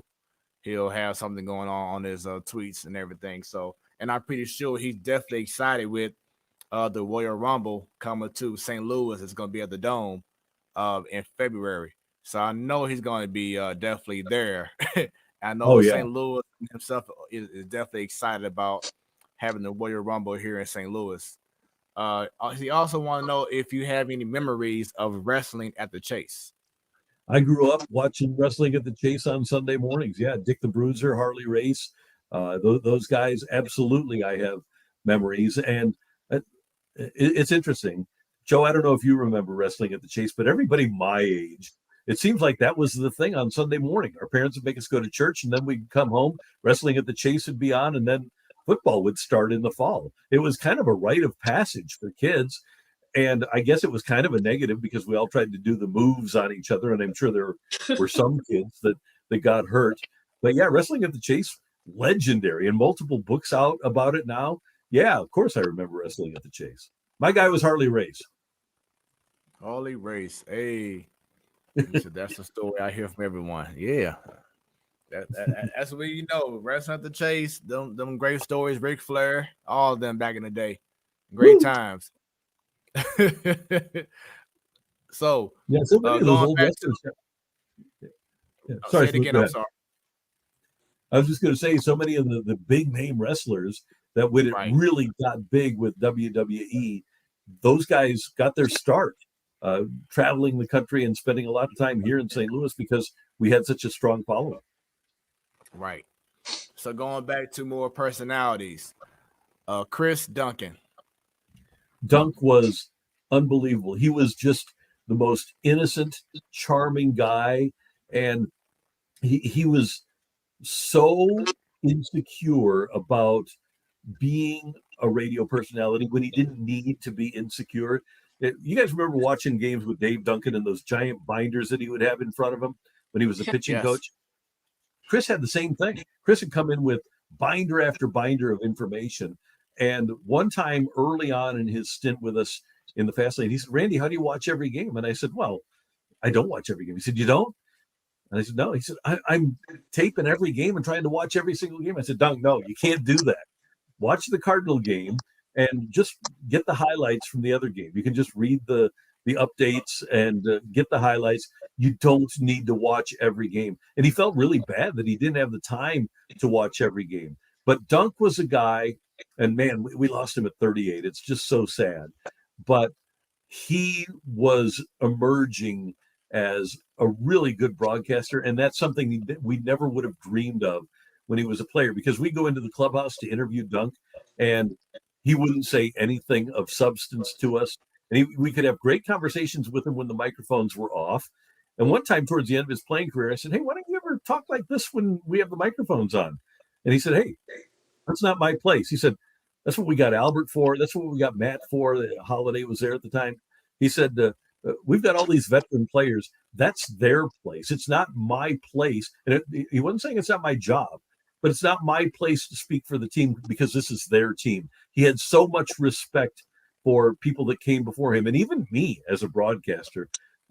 But he was just a sensational person, a hardworking guy, and just one of the sweetest individuals you would have ever dreamed of meeting.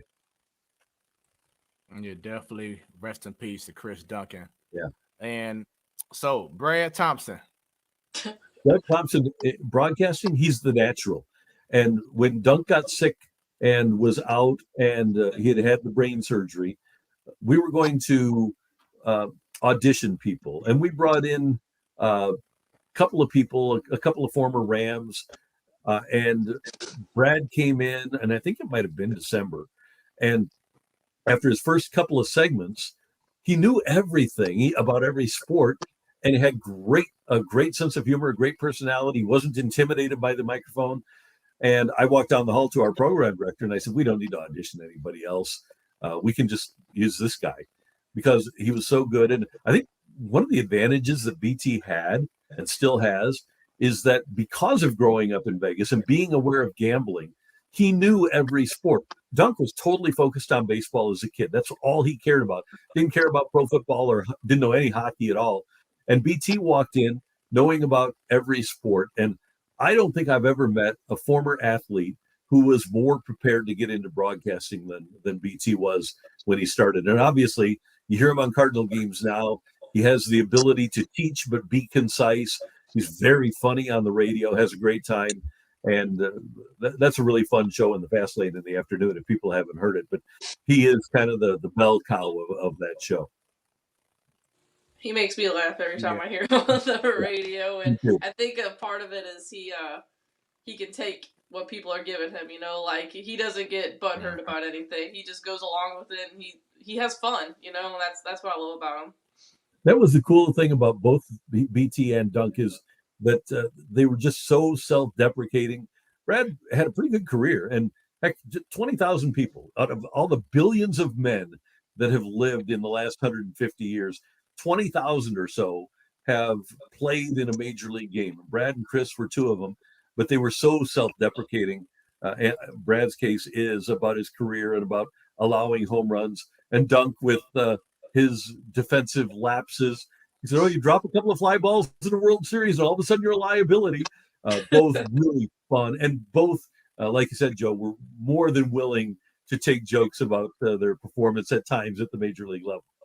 And they got something we don't, and that's a ring. So they did something right. Yeah, right, exactly. Let's see, Anthony Stalter. Anthony Stalter, a grinder. Anthony, we have three people at our station now. Michelle Smallman, my co-host in the morning, Brandon Kiley, who does the midday show, and Anthony, who started out at the station as producers. And Anthony, when he walked in as a producer, very talented guy, very knowledgeable guy. And I didn't know what he would be on the air if he got on the air, but he worked really hard. He did weekend shows to try to prepare himself and show the management what he could do. And he works so hard at it. He knows, again, everything that's going on. And he's obviously extremely likable. And it's not an easy job when you're dealing with big personalities like BT and Jamie. You have to be a point guard. You have to be willing to put your own ego aside. And he does a great job of that, of just letting those guys be the stars. Not that he's not a star in his own right, but you have former athletes there for a reason because they have cachet. And I think Anthony does a wonderful job of making that show tick and making it go. Yeah, most definitely. Definitely a hardworking guy. Sorry, everyone, if you see my picture froze up again. I'm gonna just keep it like this for a minute until hopefully my video gets much better. So I do apologize, but at least y'all can still hear me good. We can Let's hear you go great, in man. regards to you talked about him a little bit. Just to give him more light. Brandon Kiley. Brandon Kiley is a brilliant broadcaster, and he doesn't always say the most popular thing. It's important for me to be liked and to be agreed with, not all the time, but BK is willing to voice an unpopular opinion. But the great thing about it is, it's always right. He's a really good. I'm not going to say villain, but he's a really good contrarian. But every point he makes is a good point, and it's built on a foundation of knowledge. And he's only in his 20s. He's going to be a star in this business for a long time. And he's a guy that in this town, we talk about just sticking around long enough. I think that he's got a long career ahead of him here in St. Louis, and he can do a lot of things. Another guy, he grew up in Kansas City, but paid attention to hockey. He knows baseball, and obviously in a Chiefs town knows football too. You say he plays totally like hard here and there, and it makes me think of when Schilt kind of snapped back at him a little bit this past. It was funny, I thought, but I mean, he took it and whatever. But I'm sure we'll talk about Schilt later. But yeah, that's the first thing I thought of when he said that. Yeah, and the thing was, it wasn't a bad question. I'm sure there were a lot of fans who were wondering at the time why Schilt wouldn't have brought the closer into the game. And Mike's answer, and by the way, he probably shouldn't have snapped. He could have just said, look, I didn't want to wear the rest of my bullpen guys out because we've been burning them. But legit question on his part. Schilt just didn't like it. Yep. Yeah, and I've always said, like in regards to the whole Marcelo Zuna issue with Benjamin Hockman during the NLCS a few years back against the Nationals, it's like, okay, it's all good for you to talk about, I had 2 home runs tonight and a diving catch in left field that was amazing. But then if you get called out for striking out 4 times in the game, then you want to be in your feelings and don't want to talk about it. But that's what a journalist's job is. They want to get the good and the bad. So like Joe was saying about Mike Schilt, he asked a great question. Yeah, you may have been in your feelings because of the game and how you lost, but that's why guys like yourself, Kiley, and others, that's why you have that job, because you really want to get into what was your mindset. And I think that's why so many people enjoyed Tony La Russa. He would break down a lot of things, why he did this, why he did that. Mike Matheny, I don't think at that time he was as gracious, but people just want to get that story, whether it's good or bad. That's what journalism is all about. You want to know what's going on, what was in your mindset, would you have done something different, etc. And guys, this is one of the negatives of many of the pandemic. But from the standpoint of covering a sport, it's different when you have access to a manager and you can go into his office the next day and say, what were you thinking there? But when the only access you have is via Zoom, it's going to be recorded and it might be something that he doesn't like.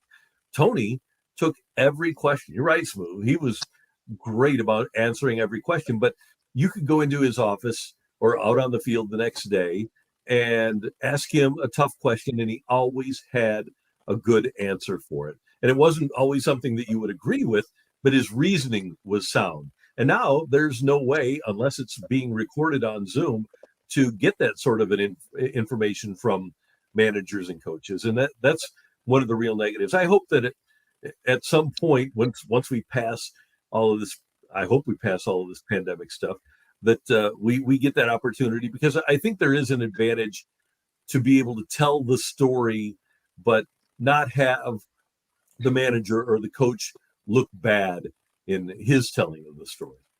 Yeah. Right. Let's talk about Joe's favorite personality on 101 ESPN besides yourself, and that's Michelle Smallman. So Michelle was, we've worked together now for about 10 years, because she was the producer of the Fast Lane. Brilliant. They recognized her talent at ESPN in Bristol. She went up there and produced there for 3 years and did a fantastic job. And then she came back home because she loves St. Louis. She has a passion for the town. And so she worked with Bernie until a year and a half ago, a year ago, May. And we started working together. And it's been great. I've always admired her knowledge and her passion and her work ethic. And again, we come in, I'm getting in at 6 a.m. She's getting in at 6:30. And you would think that there would be times where people would snap at each other that early in the morning, but we always have a good time. We come in and we're smiling, and she's great to work with. And she is really emerging as not only a broadcaster, but as a respected voice among St. Louis sports fans, because she does everything. She's, as we talk tonight, going to the bragging rights game with a credential, and wants to find out about that. She goes to Cardinal games. She was working for the Battlehawks. She really works hard, and it's hard when you're doing morning radio to watch every game and know everything that's happening. And she really does. I love working with her. It's a great time. One of the obviously when the Cardinals went on that big winning streak, like there's a lot of good, happy things about it. But me and my husband, every time she would post her Michael Scott, feel it hot, hot, hot. Like Right. every time I was like, as soon as they won and the game was wrapped up, I was like, oh, gotta go on Twitter to see Michelle Smallman's tweet and retweet it. Like, I don't know. She's funny. She's awesome. Yeah. I only got good things to say about her. Yeah, and you guys do a great job with social media, and that's one thing. I'm touch and go with social media, and Michelle does a really good job consistently with social media, and that's going to be such a huge part. It is now, but I think it'll wind up even being a bigger part of how we consume sports, because players, they have their access to their own narrative now, right? So they can put it out on Twitter or Instagram, and they don't have to use the media to describe how they're feeling. And I think it's smart for us, just from heck, you guys were able to get in touch with me through social media, right? That was it is one of the advantages that we have, is that we have a closer relationship, I think, as media members than we've ever had with the fans. And I think there is a lot of good that comes from that. And I think Michelle does as good a job as anybody in the local sports media of utilizing her social media platforms. Yeah, I'm gonna have to bug a bit more, Fred, to see if we can get her on the show. Right. Hey, I'm working on it. I'll help you. I'll help you guys out. Awesome. Appreciate that. I know that he's not there no more, but you brought him up earlier, Bernie Miklasz. When I talk about how I try to build a foundation for my opinions, much of that was learned from reading Bernie's columns. Because again, Bernie was a guy, didn't always have the most popular opinion, but you couldn't say that the facts were wrong. And so I still look at my job as to present opinions. Like I said, we've become an opinion media, but I don't want to be a hot take guy. I want to have a reason for my opinion. So I think about what I'm going to say. And so much of that came from Bernie as a columnist, because he is maybe the hardest worker I've ever been around in sports media. He is relentless. He's literally 24/7. And he and I, over the years, have just had a sensational working relationship, whether it was at KMOX or at 1380 when we did the show, or spending time together at 101. I've always enjoyed A, being around him, but B, his approach to disseminating information and opinion in sports. He's when he was at the Post and when he was writing uh, to a broad audience, he was as good as it got in the country. Let's talk about a man who I believe you said before it was someone that was under your wing, under your tutelage as he was coming up in the ranks, and now you see this man, you hear this man, he's in Snooks, he's Yeah, right. he's doing this, he's doing that, he's everywhere. Danny Dan McLaughlin, tell us about that. Yeah, Dan is one of my best friends, and he's one of those guys. If I could relate it to sports, one time Demetrius Johnson and I were doing a Turkey Day game, Kirkwood and Webster, uh, for charter, and we saw Jeremy Maclin one play, and both turned to each other and said, "He's going to play in the NFL." And Dan was kind of like the Jeremy Maclin of broadcasters. I met him, and I knew that he was going to do great things in broadcasting. He's just immensely talented. He's got a great personality. He's funny, and a lot of times when a guy does a team for 25 years, he'll start to mail it in a little bit and just start to show up at for the 7 o'clock game, start to show up at 6 and get in the booth and get prepared. Dan is there at 1 p.m. He's talking to players, he's talking to managers, he's talking to the other team. He really wants to serve the sports fan. And when you combine, it's like a great athlete. When you combine the work ethic with that level of talent, he is as good as it gets. And if Dan wanted to do national football, baseball, basketball, whatever, he's done it before. But if somebody would put him on the air to do that, he'd be as good as anybody in the country. And in addition to that, he's a great guy, great dad, great husband, and just a really good human being that does amazing things for St. Louis. I know we've talked about it on here before, but I know like Jack Buck's like, way up here, but I'm on the younger side, and Danny Mac is always going to be my voice of the Cardinals. Like I don't know, he just loves the game so much. He loves the Cardinals so much. He loves the city of St. Louis so much. Kind of like how Fred was talking about. You speaking on behalf of the Rams, whenever he came on and talked about us getting a soccer team, that was awesome. And like that's why I love you and Michelle and Danny Mac, because you guys just love St. Louis so much, just like I do. And yeah, I don't know, he's awesome. And I still like again with the winning streak again, like whenever he was that double play in Wrigley Field, he's saying like, and Bader got in it. Like I die laughing every time I hear that. But he's just so good at what he does. And he's your generation's Jack Buck. And there are so many similarities. And like me, Dan grew up under the wing of Jack too. And when Jack was asked to do a speaking engagement, he did it. Jack was asked to helm a golf tournament. He did it, and he dove in feet first. And not only was just the honorary chair of a golf tournament, but was a real part of the golf tournament being a success. Dan's the same way with this Special Education Foundation golf tournament.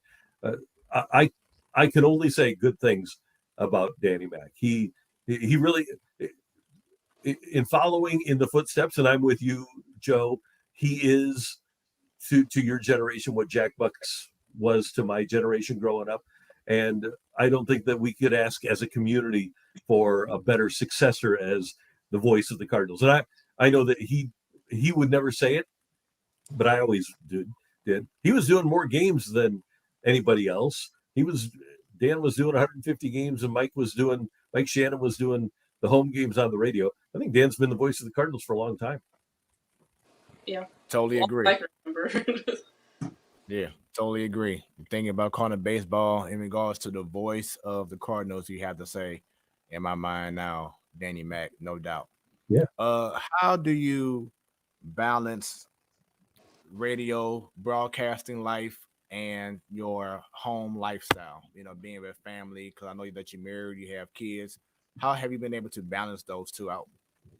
I've been really lucky that my wife puts up with the fact that I watch sports all the time. And I'm downstairs now, and there are times where I can go upstairs and below deck or Real Housewives will be on, and I'll reach for a remote and my hand will get within a foot, and she'll say, "You have a room downstairs to watch sports." Uh, I've been lucky because my son is a huge sports fan. My daughter has become a huge sports fan. A lot of our vacations have been sports vacations, and I really don't have to balance much. I've always told people that if I worked a real job, I'd probably get fired because I'd be talking sports all day and wouldn't be very productive. So I really don't have to balance my passion for sports with a home life or a job. I can just be all in. And guys, people come up to me in restaurants or stores and say, "Hey, Randy, I know you're not working and you don't want to talk about sports." And I say, "I can't talk about anything else. That's all I can talk about. So yeah, let's talk sports. I'm not talking history with you. I can't talk geography. So let's talk sports." And so my wife understands that, and my kids, she especially when my daughter was away at college, Joan would complain that me and Patrick would talk sports, and she would just sit there quietly eating while we were talking about the third string catcher for the Dodgers. And we've had also had Mike Claiborne on, an incredible guy, Mhm. incredible guy as well. And I asked this question to him, and he just had like incredible stories after that. We know that you have interviewed plenty of athletes and celebrities during your time. Has there been like that one famous or favorite interview that you've had with an athlete? Let me give you a couple.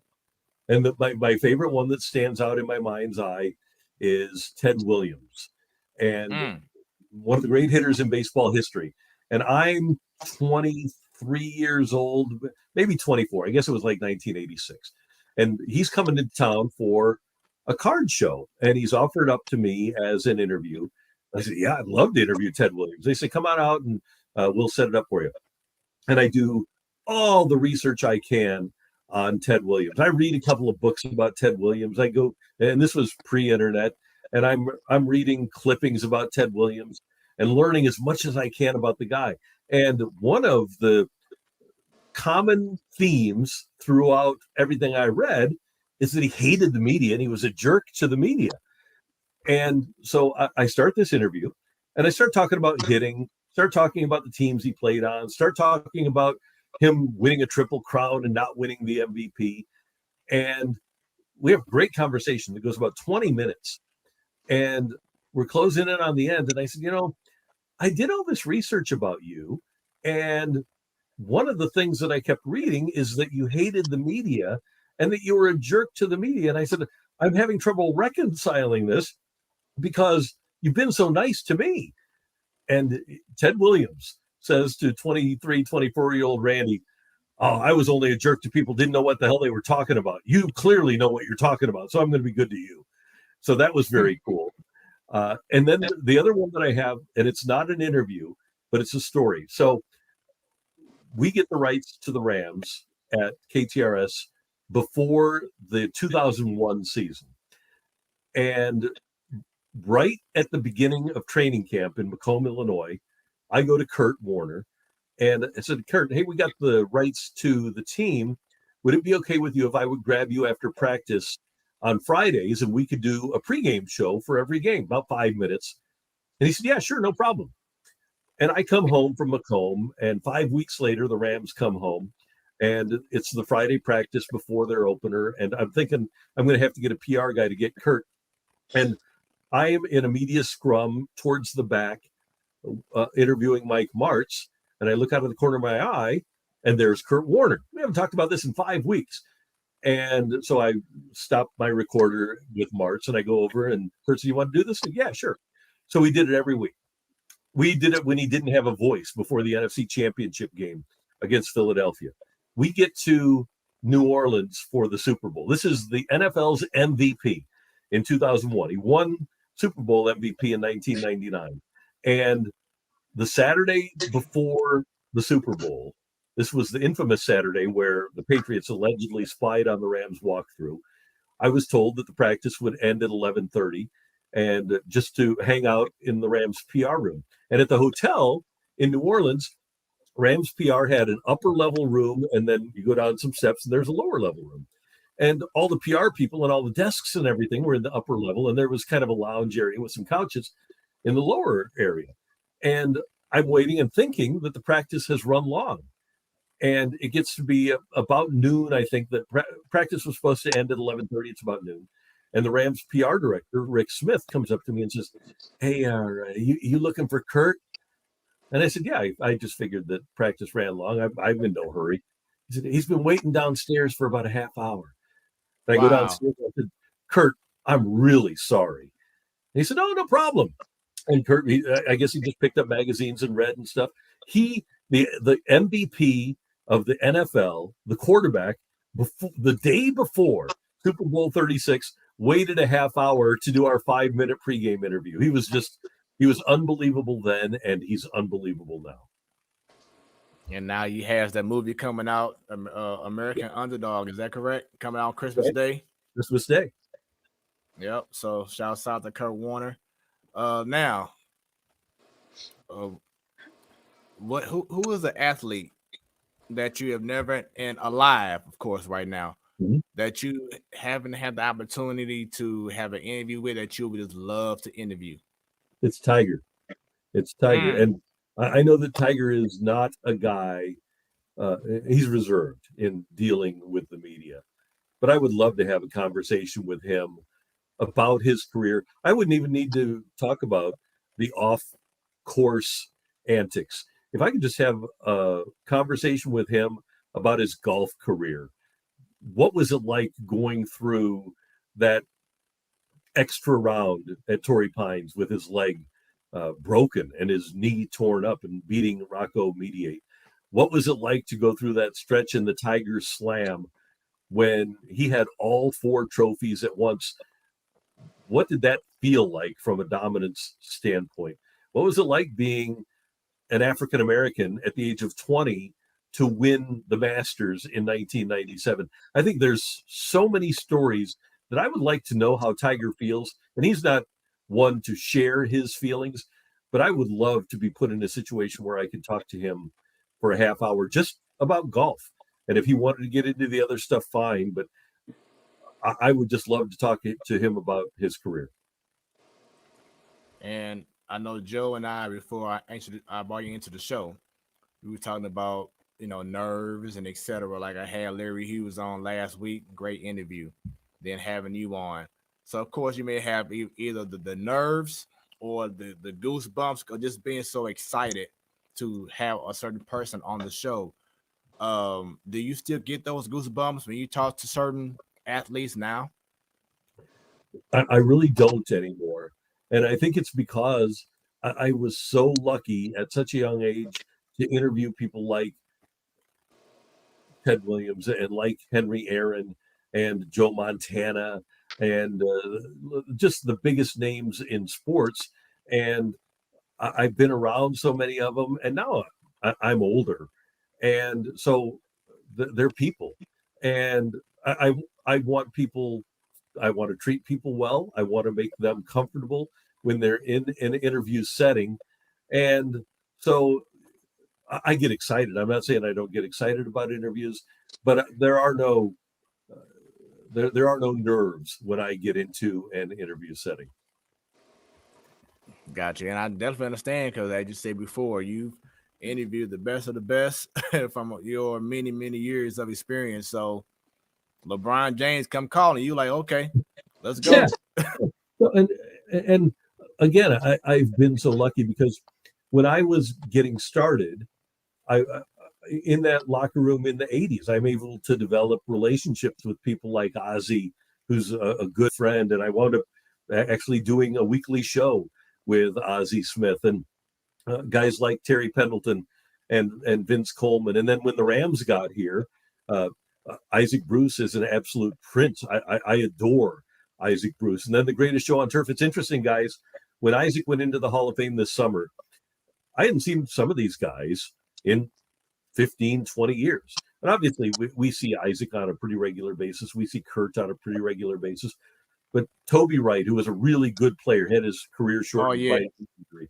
And I run into Toby Wright, and he comes up and hugs me. There's a picture that Vermeil is taking. It's Vermeil and Martz and Jay Zygmunt. And Dick Vermeil says, "Hey, Randy, you got to get in here, too. You're a part of this, too." So to have been with that group of people, and Vermeil did an unbelievable job of assembling not only a really good team, but quality people. That's what it's all about, is being able to develop relationships that are long-term with quality people. So I know for some, it may be the Blues winning the championship a few years back. For some, it may be that incredible night in October when David Freese just had the whole world wrapped around his finger. What has been that favorite sports memory for you? All right, from a moment, and I don't know how many people have this one, but for a singular moment, and I'm not going to retroactively change my emotion, it was September 8th, 1998, when McGuire hit number 62 to pass Roger Maris, because it hadn't been done in 37 years. It hadn't been done in my lifetime. And we have to remember that the old Cardinal record for homers in a season was 43, and he hit 62 on that night. And then all the drama surrounding Sosa, and I covered the team all year long. And we had such anticipation from the time McGuire signed here in September of 97.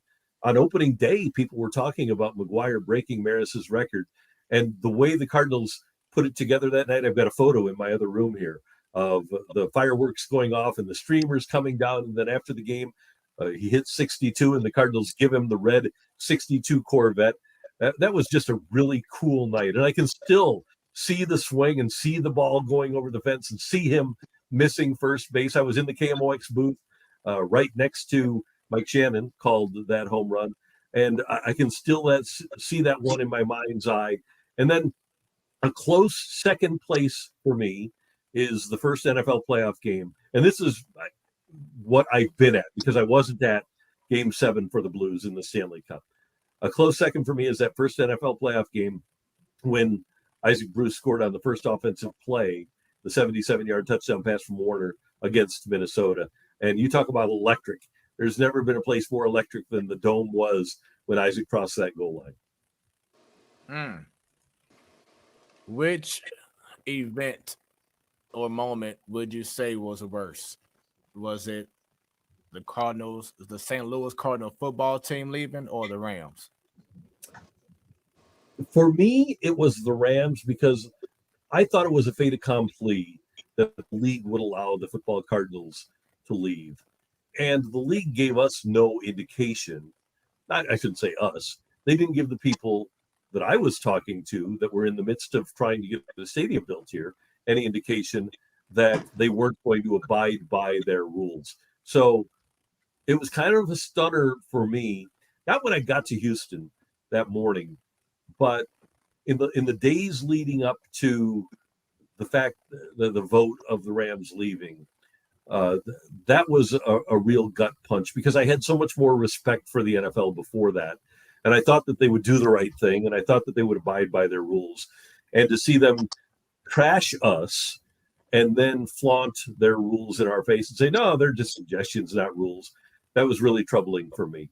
Now, if there's one I'd rather have back, if a team I'd rather have back, even though the Rams won the Super Bowl, I'd still rather have the Cardinals here. I hate the Rams. I hate Kroenke. I hate everything about them.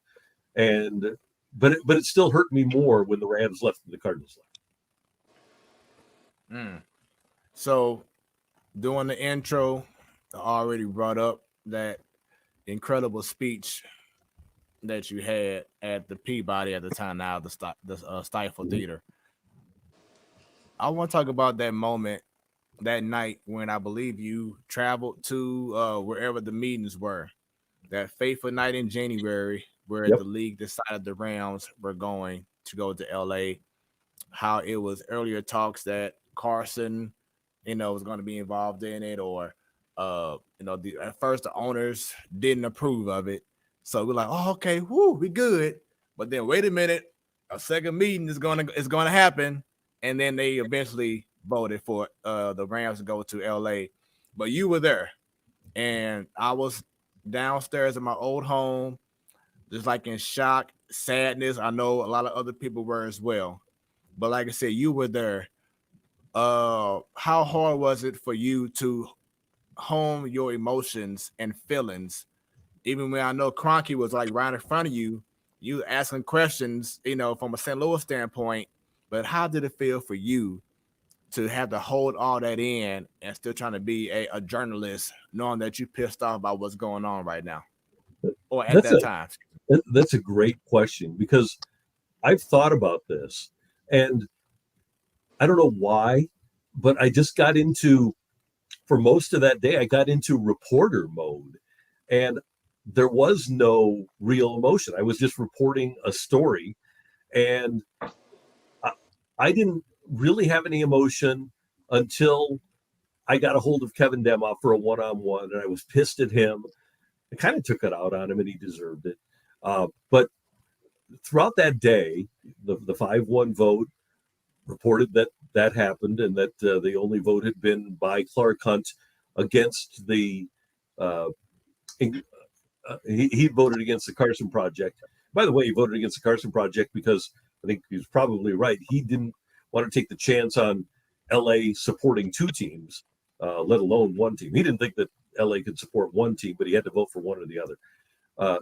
So I reported that, and then throughout the day, we kind of hear rumblings that Jerry Jones is getting that steamroller warmed up, and you kind of had a feeling once they went back into the room, and it's Kroenke and Spanos and Davis and Goodell, and I think Jones was in there too, that something was afoot that was going to take our franchise from us. But I really, I would keep going back to my broadcast position and talking to the guys back here in St. Louis.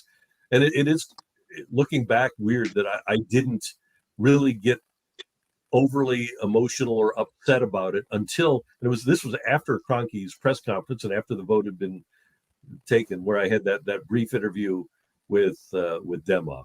And there were some things in there, like Stephen Ross walks out and I'm asking him a question, and he said, well, LA gets their team, the Chargers and the Raiders get to do what's best for them. He said, everybody wins. And I said, what about St. Louis?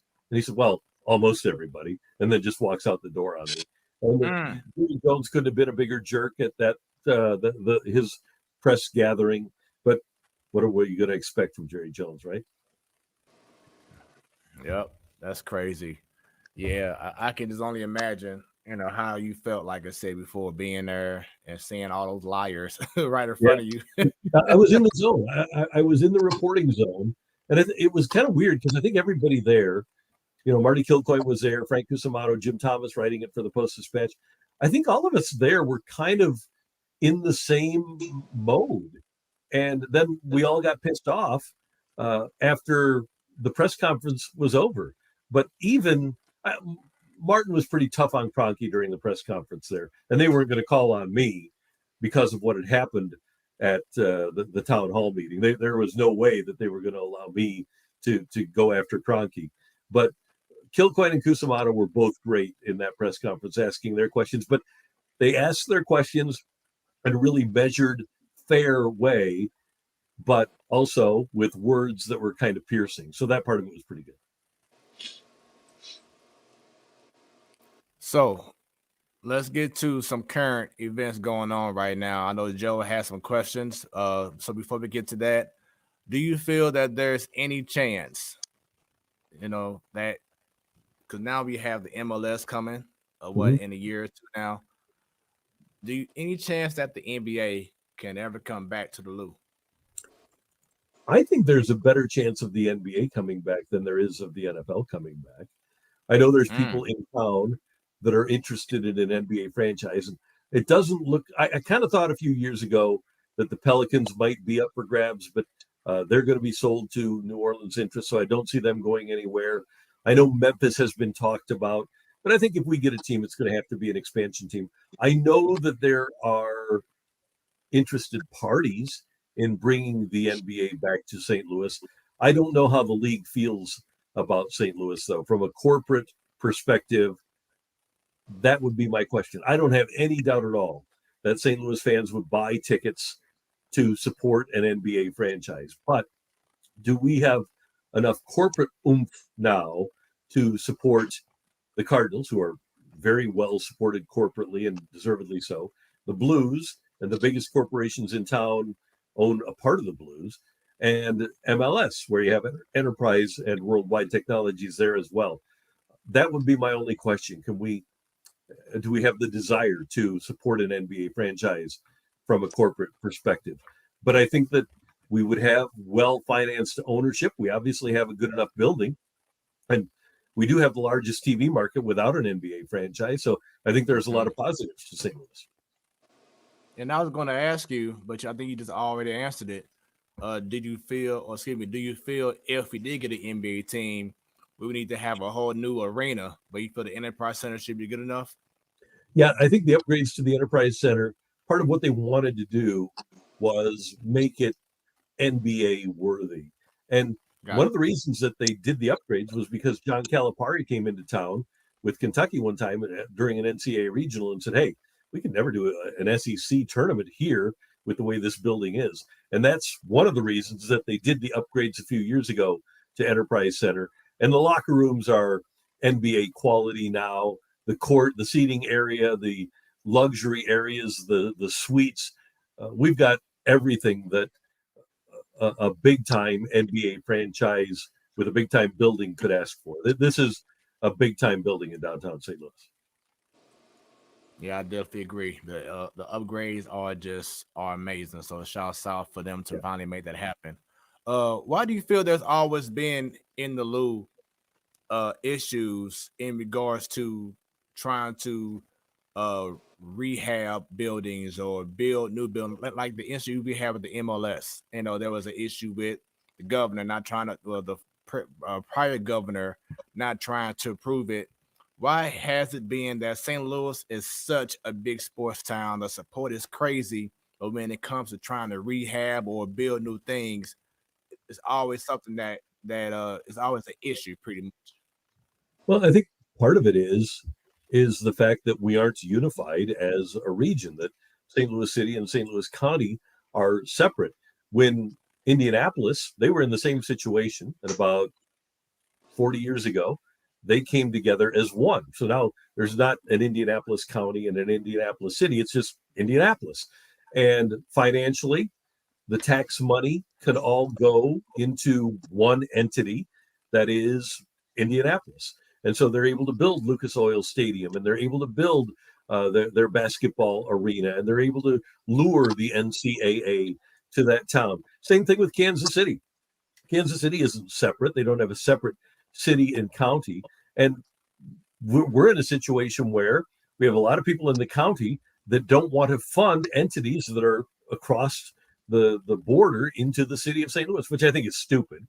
But I think if we were all together and we would merge the city and the county and all of the finances that all of those entities earn, we would have a much better chance. But it's not going to happen because you do have, 28 aldermen in the city. You have 53 or 54 different municipalities in the county. You've got all these people with their own little fiefdoms and their own little power bases, and they don't want to give that up for the betterment of the community.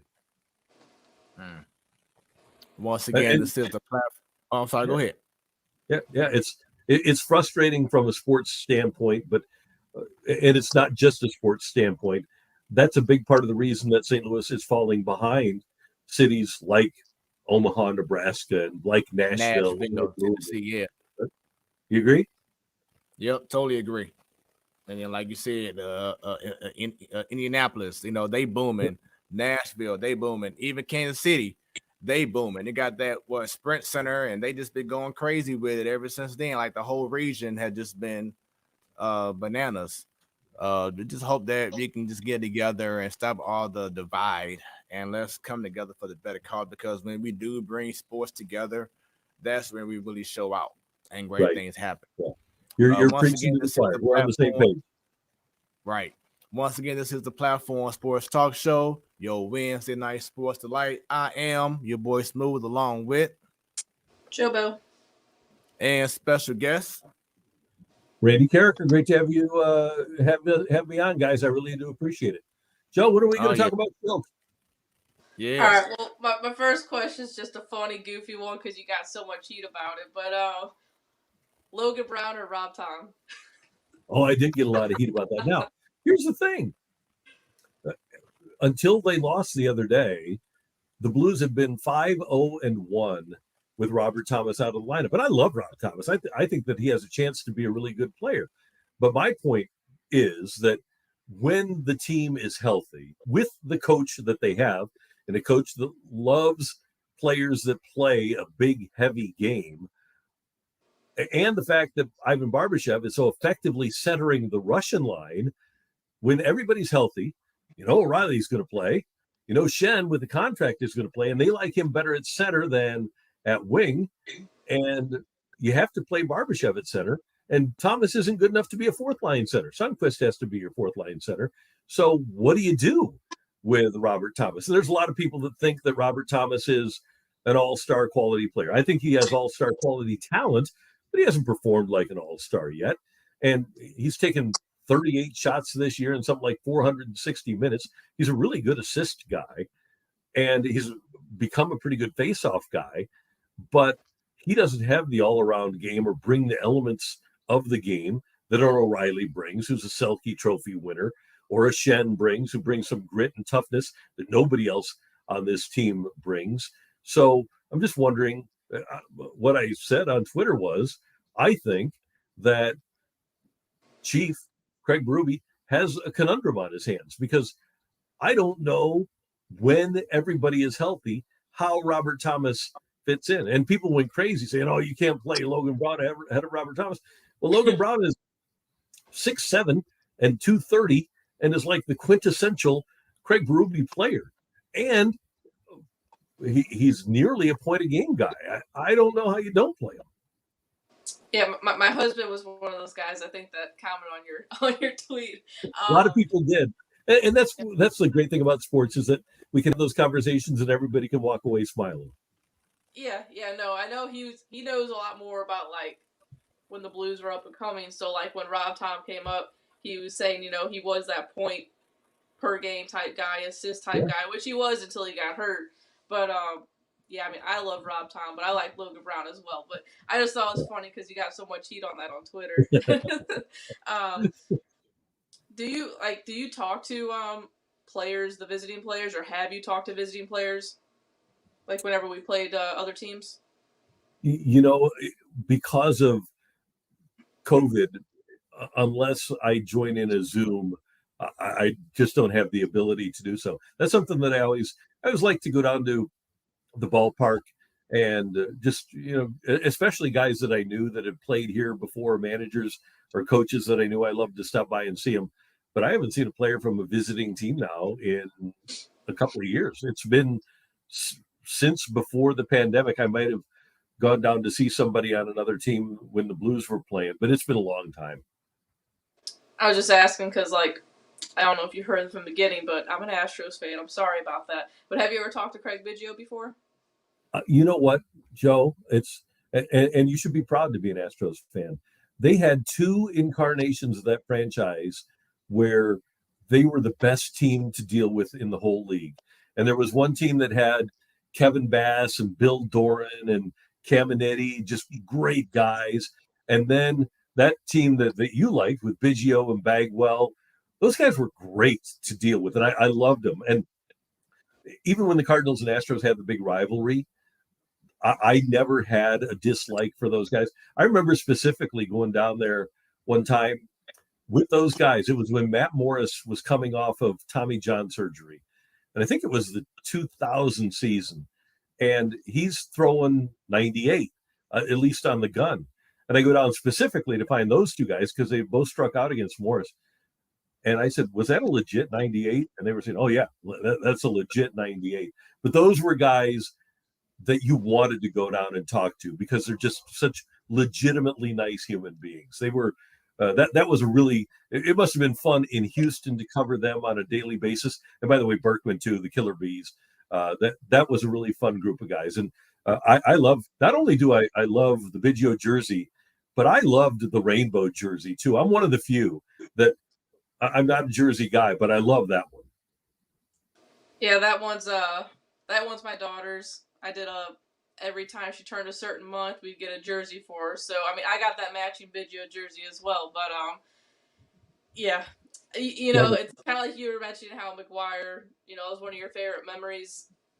All the McGuire stuff with steroids, this and that. You're not gonna dislike a team because of something that happened, and that's how I am. Like, I get a lot of crap about the Astros, which it's fine. You know, like I'm used to it by now, but I can't just not like a team because of something that happened. So they're second to my Cardinals, but they're still my ride or die.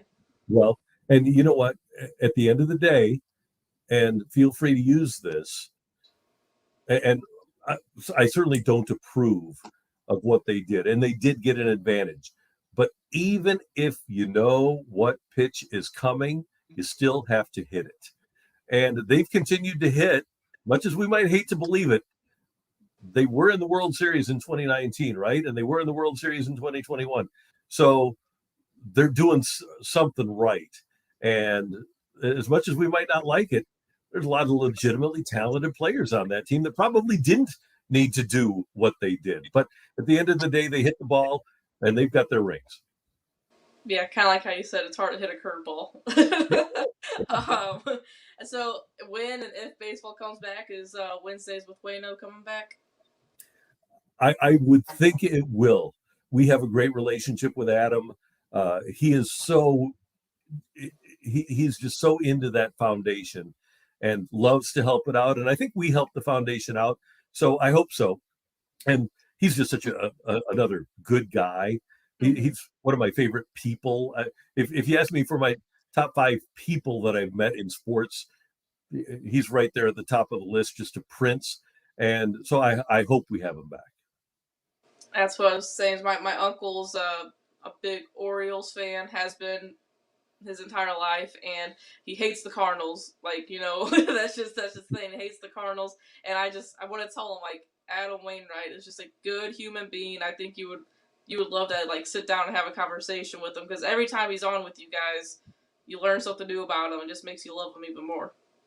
And one thing I found about athletes over the years is that they don't necessarily like talking about themselves or their sport. And Adam lights up when we ask him about something other than him throwing a baseball. He loves to talk about fantasy football. He loves to talk about country music. He loves to talk about things that happen in the clubhouse, how sometimes he'll be the DJ and he'll be the one that has to pick songs or pick walk-up songs for guys. He's just so much fun and such a well-rounded individual. He's not typical of baseball players. Yeah, if you can't talk about Wayno without his best friend, like, have you ever had good conversations with Yachty before? You know, Yachty is not a guy that really is a media guy. So really my only conversations with him, and even like when we were in spring training, Brad Thompson, who pitched to him, asked him to come over to our table and do an interview, and he rejected that. But obviously the post-game clubhouse interviews, that's pretty much, and it's amazing, since 2004, that's the only real interaction I've had with Yachty. I've had much more, even since Albert left, I've had much more significant interaction with Albert Pujols than I have with Yadier. Yeah, he just kind of seems like he's to himself a lot. Yeah. Only a couple more here. So one is, what was it like walking down Market Street during the parade, interviewing people, and probably getting sprayed with champagne and beer and everything else? It was unbelievable. And we always wondered what would happen when the Blues won the Stanley Cup, what the parade would look like. And for everybody that I've ever talked to, including the late, great Bob Plager, that parade exceeded their expectations. And remember, it was raining that morning, and we didn't really know what to expect from a weather standpoint. But everybody was so happy, and the players were so engaged with the fans. And we may, because of COVID again, never have another sports championship parade like that. Never one before, and may never have another one like it ever again. But to be actually inside the ropes and be interviewing the guys and to see the crowds 20, 25, 30, 35, 40 deep, and you get to the parking garages and there are people hanging out of the parking garages. It was one of the most, I can see it right now. It's one of the most incredible scenes that I've ever witnessed. It's unbelievable. That's another thing. I have a picture of that parade in my basement here too. It was phenomenal. Yeah, that was definitely one of the better days for me and my husband. That's for sure. I can't remember what did Brett Hall call you during the interview. They called me Ed. So Brett, I don't think now a lot of the players. The Blues won the Stanley Cup on a Thursday night. They come home, they drink all day Friday. The parade's on Saturday. I don't think they slept or stopped drinking. Hully was a different situation. I don't think he slept or stopped drinking from the time they beat Dallas. So throughout the San Jose series, throughout the Stanley Cup Finals, I think he was probably drunk the entire time. So he was relatively sloshed when I caught up to him in his convertible and said, "Hully, how you doing?" And he said, "Ed, I'm doing great." I love every time 101 plays that clip. and the thing is, I've known Brett since he got here, since the late 80s. So what? We've known each other for 30 years, and I was Ed to him. Yeah, that made me laugh every time I hear that. And I might have been maybe not to his extent, but me and my husband were at Game 7 against Dallas, and since that game, been on pins and needles, all the way through the very end, and that was one of the most nerve-wracking games I've ever been to in my life. Did you think the Blues were going to lose? I was absolutely convinced because of all the heartbreak the Blues had given me over the years. I was convinced they were going to lose that game. 100%. I don't even think I talked to my husband for 2.5 periods, probably. I just sat there like this with my rally towel and just didn't talk. I said, "Don't talk to me," and that's that. So being from St. Louis, like, did you cry when they won? Because I bawled like a baby. Yeah, I did. I got misty eyed because, well, I had made a bet like 8 years earlier with Michelle, my current co-host, that and she really coerced me. It wasn't an easy thing, but convinced me after pounding away for several weeks that I would get a tattoo, a Blues Stanley Cup tattoo, if the Blues ever won the Stanley Cup. And finally, I reached the point I said, fine, they're never going to win a Stanley Cup, so I'll get a tattoo. If it was about the parade, like 50% of people, when you get the tat. So a couple weeks later, I got and so that was one thing that came out of all of this. But yeah, I clearly never thought that they would win. So the fact that they did bring about a lot of emotion. Yeah, I definitely thought, what was it, 2016 when we finally beat the Blackhawks? Mm-hmm. I was like, that's the year we're doing it. We're doing it all, But Yep. yeah, I was the same way. It's like, we're never going to win this thing at all. Yeah. 2016, we adopted a dog on the morning of Game 5, and he's going to turn 6 here in a few weeks. And I named him Bruce or Moose after Brian Elliott. I was going to say Bruce, but Moose. So Moose is still here. And on the very day that we adopted Moose, Brian Elliott got benched and never played again for the Blues. So my very first photo of our dog Moose, I set him up on a bench in our backyard. And so that's the first photo I have of him as a puppy. I loved Moose. And I thought the Blues were going to win the Stanley Cup that year too. Yeah, so, especially after that goal. Why can I think of his name against the Blackhawks? Fred Bauer. Yeah, Bauer. Like, I don't even know how many times he missed that puck, but he finally got that puck in the net. Yeah, like Ken Hitchcock said after the game, he said he should have scored. It was from the ladies' tees. Yeah. And then I know we mentioned Michelle Smallman a bunch today, but I mean, you guys are both from St. Louis. Love St. Louis sports. Just what's it like? Your job is with her, and you guys, got to experience the Stanley Cup. I know there was a video of you guys celebrating and just watching Cardinals baseball and the winning streak they went through. Just what's it like going through, all these awesome St. Louis sports moments with someone who's a really good friend? That's Yeah, also it's cool because you're exactly right. We're good friends, but I think so often in this industry, it's easy to get jaded, and I really do think there are sports radio people that don't really like sports. And we both love sports. Like you said, we both have a passion for the community and we want to see the community do well. But and people call me a homer all the time. And I say, well, that's fine. I grew up in St. Louis. Yeah, I'm a fan of the Blues and the Cardinals, and I will be a fan of the MLS, and I'm a fan of Mizzou.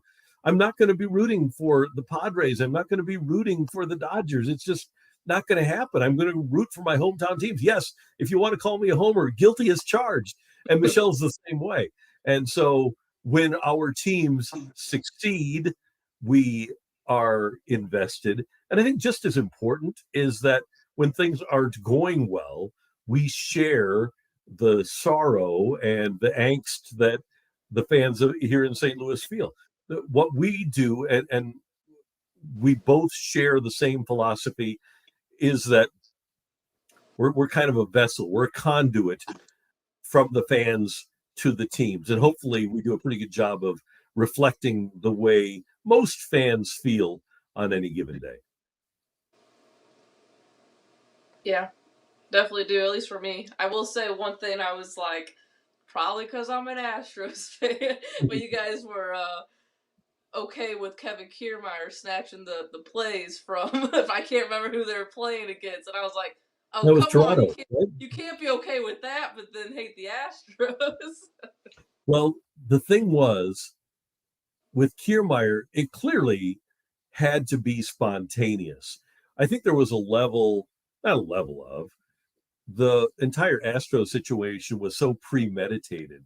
And I think that's what bothered me more about it. I can see, I look at myself in that situation, not, by the way, saying that I wouldn't have used, like I said earlier, I couldn't hit the curve, not saying that I wouldn't have used the advantages presented by the video utilizing of signs. But with the Kiermaier thing, I can get a guy being in a spontaneous situation and say, "Oh, this is an advantage. I'm going to take advantage of it." And I think there is a reasonable people can find a difference between that and having the plan to put the TV up with the trash cans banging. Yeah, it's different, but they still both sold signs, I guess. But You know what? I love your passion, though. I love the fact that you felt that way because that's what makes sports what it is. That we have different opinions about it, and especially if you're a team. I'm telling you what, I get where the people down in Houston are. Like I say with McGuire, and a lot of people disagree with me. When McGuire hit all of those home runs, there were no rules against steroids in baseball. He could have turned around before he hit number 62. He could have turned around and said to the umpire, "Hey, I'm all jacked up on Durazobal," or whatever the steroid was. There was nothing the umpire or Major League Baseball could have done about it because there was no collectively bargained agreement at the time. That's my rationalization about it, right? yeah, So I can find it. Other people say, no, he cheated. But in sports, we can rationalize pretty much anything. regardless, the steroids with Sammy Sosa and McGuire, after a lockout, it, brought baseball back to life. And Yeah. then I guess you could say it's not that baseball was in a bad state whenever the Astros won, but, people are still talking about it to this day. And I think it's Chris Rose on the Rose rotation. I watched that. He says, any news is good news. So, I mean, Mhm. everyone that knows anything about sports, they were looking at baseball, whether it was good or Well, bad. So, and I think another part of this is that with the Yankees not getting to the World Series since 2009, baseball's better with a villain. yeah. And I think any sports is better with a villain. That's why we all hate watching the Cowboys or when Notre Dame football is good or the Yankees as an example. And the Astros, because they were good, became a villain. And that, like you say, people are talking about it. Ultimately, that winds up being good for sports because we're talking about baseball and not the NFL and not college football and not college basketball and other things. Yep. Yep. So, ride or die Astros fan. I'll take it until until I'm in my grave, 6 feet under. But yeah, Fred, that's all. That's all the questions I have. It's been awesome talking to you though. So, Like I was telling Fred, I'm super nervous for this interview because like Randy Karraker, he's a legend. So you're awesome. Hey, I got to ask this though: are you old enough to have been a fan of both the Cardinals and the Astros when they had their rivalry going, or are you too young for that? no, I was, and I still Well, how remember did you when handle my that? birthday. Yep. I mean, I was still not Astros fan. I was still rooting for the Cardinals over the Astros. Like I remember when Edmonds hit that home walk off homer. I was jumping around the living room with my brother. But I still remember one of my birthday gifts. My dad brought me to an Astros game, and it wasn't when the Astros were good, but I still remember it was Hunter Pence's rookie year and watching Mm-hmm. him come up and everything. And I got to see Bidju, I think, once. Um, but yeah, he's the reason why I fell in love with the Astros. Just that gritty player. He was a catcher at one point like me and played all over the field. And so ever since him, I fell in love with the Astros. So it's probably gonna stay that way till the day I die. That's awesome. Good for you. That's great. Once again, this is the Platform Sports Talk Show. I am your boy Smooth, along with Jobo. and special guest. Randy Karraker, thank you very much for having me.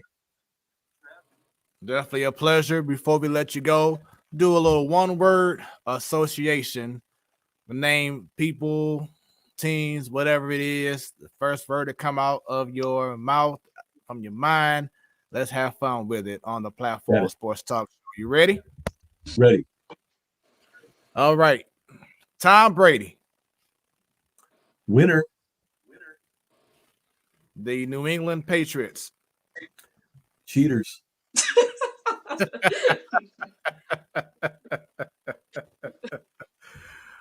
Stan Kroenke. Evil. Kevin Demoff. Lapdog. Roger Goodell.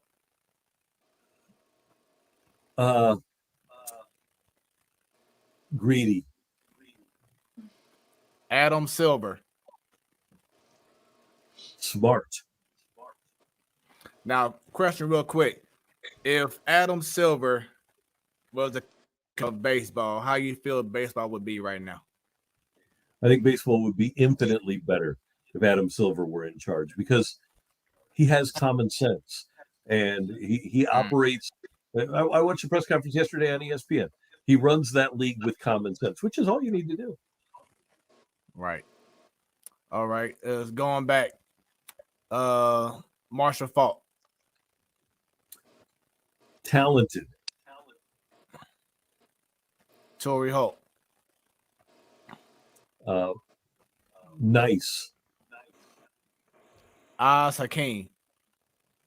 Electrifying. London Fletcher. Quick. And can I add Hall of Famer? John Mozeliak. Smooth. Not you, Smooth, but right. Smooth, yeah. What is this? Oh, we brought him up earlier. Mike Shilp. Old school. Ali Marmol. New school. Inexperienced. Say it again, Randy. Inexperienced. Nolan Arenado. Defensive wizard. Paul Goldschmidt. I got to think of the word here. Humble. I guess I'll go with humble. Having the MLS in the loo. Awesome. The state of the St. Louis Blues right now. Strong. The future of Conzo Martin at Mizzou. Limited.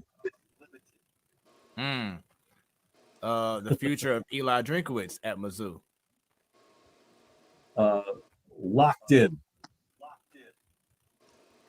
Travis Ford.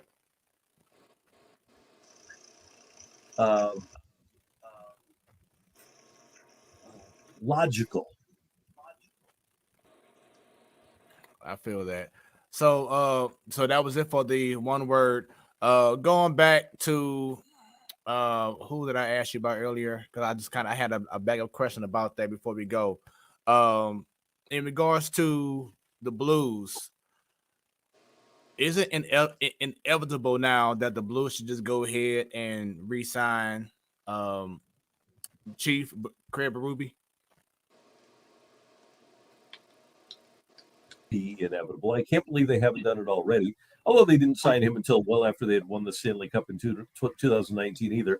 And he has to agree, right? He has to like what he sees from the GM and the front office as well. Hopefully it is inevitable because I think he's done an amazing job. But if you haven't done it by Christmas time and you're Berube and things are going the way that are for the Blues, might be a smart thing for him just to try free agency and see what's out there. Yeah, that's definitely a whom he had my attention. I don't think the Blues want to make that mistake and let him go. I'll tell you one thing Jeremy Rutherford told us is that when the Blues during training camp brought in Ken Hitchcock as a coaching consultant, one of the reasons they did that Jeremy had heard was that Berube and Doug Armstrong didn't always see eye to eye on things, and they wanted to have Hitch kind of be a liaison between Berube and Armstrong. And if you never know what sort of fissures exist between a coach and a general manager or front office. Obviously, all of us as fans would like to see Berube here, but heck, you never know. There might be philosophical differences. Yep, that's what I was going to say. Oh, my gosh. Exactly what I was going to say. You know, Blues are notorious for having, like, a coach for a couple of years, and then they're gone, and then a coach for a couple of years, and they're gone. But you would think after a coach winning the cup, you know, you could stay a little bit longer. Yeah, this is a little bit different. I was actually running down the list this week. 4 of the top 5 winningest coaches in the history of the NHL coached the Blues. Scotty Bowman 9, Al Arbor 4, Joel Quenneville 3, Ken Hitchcock 1, and none of them ever won a Stanley Cup with the Blues, obviously. Yep. Well, once again, this has been an incredible show having the one and only Randy Karraker on our show. Randy, did you have any special shout outs before we end this show? Hey, I just want to say you guys, Smoooth and Joe, you do a great job. This was so much fun for me. I'm glad you invited me. I really do appreciate it. And I just wish everybody a happy holiday season. And hopefully everybody can have a better 2022 than 2021. And we can all be happy and healthy and safe. Yes, exactly. Our thoughts, exactly. And once again, shouts out to our other co-hosts, Bunny and Stan. They couldn't be on tonight, but hopefully they'll be back very soon. Next week, we will have a special show. It's going to be a super show. So from Ladies Night, which is every first Wednesday of the show, they'll be on. Stan will be back on. Sadal, who was the first person, me and him first started the platform Sportstalk show together. He'll be back on. So it's going to be a fun week, or should I say next Wednesday, as we end the year 2021. It's pretty amazing how next week is it. 21 is about to be a wrap. So once again, definitely check us next week. Super show is going down. We're going to be discussing a lot about our favorite moments from the show in 21 and, of course, around the sports world. Don't forget, everyone, to please go ahead and follow us on Facebook, on Twitter, on YouTube, on Instagram, on Roku TV, to put in the platform Sports Talk Show. I didn't say it earlier, but on YouTube, subscribe, click on that. You want me to say it, Belle? There we go. Because anytime we go live, Joe, you will be notified. there we go. Randy, if you don't mind, just for a few seconds, if you could just stay on just a little bit longer once the stream ends, do a little quick little talk before we let you go. I know you gotta get ready for some show in the morning that you have to do. Yeah, I'll be ready. So everybody else, thanks for tuning in. We appreciate it. We hope y'all have enjoyed this interview. Stay tuned for so much more from the Platform Sports Talk Show. I am your boy Smoooth, along with Jobo. And once again, our special guest, Randy Karraker, 101 ESPN. When it's about sports, it becomes our business, and business just keeps picking up. We out, right, we out.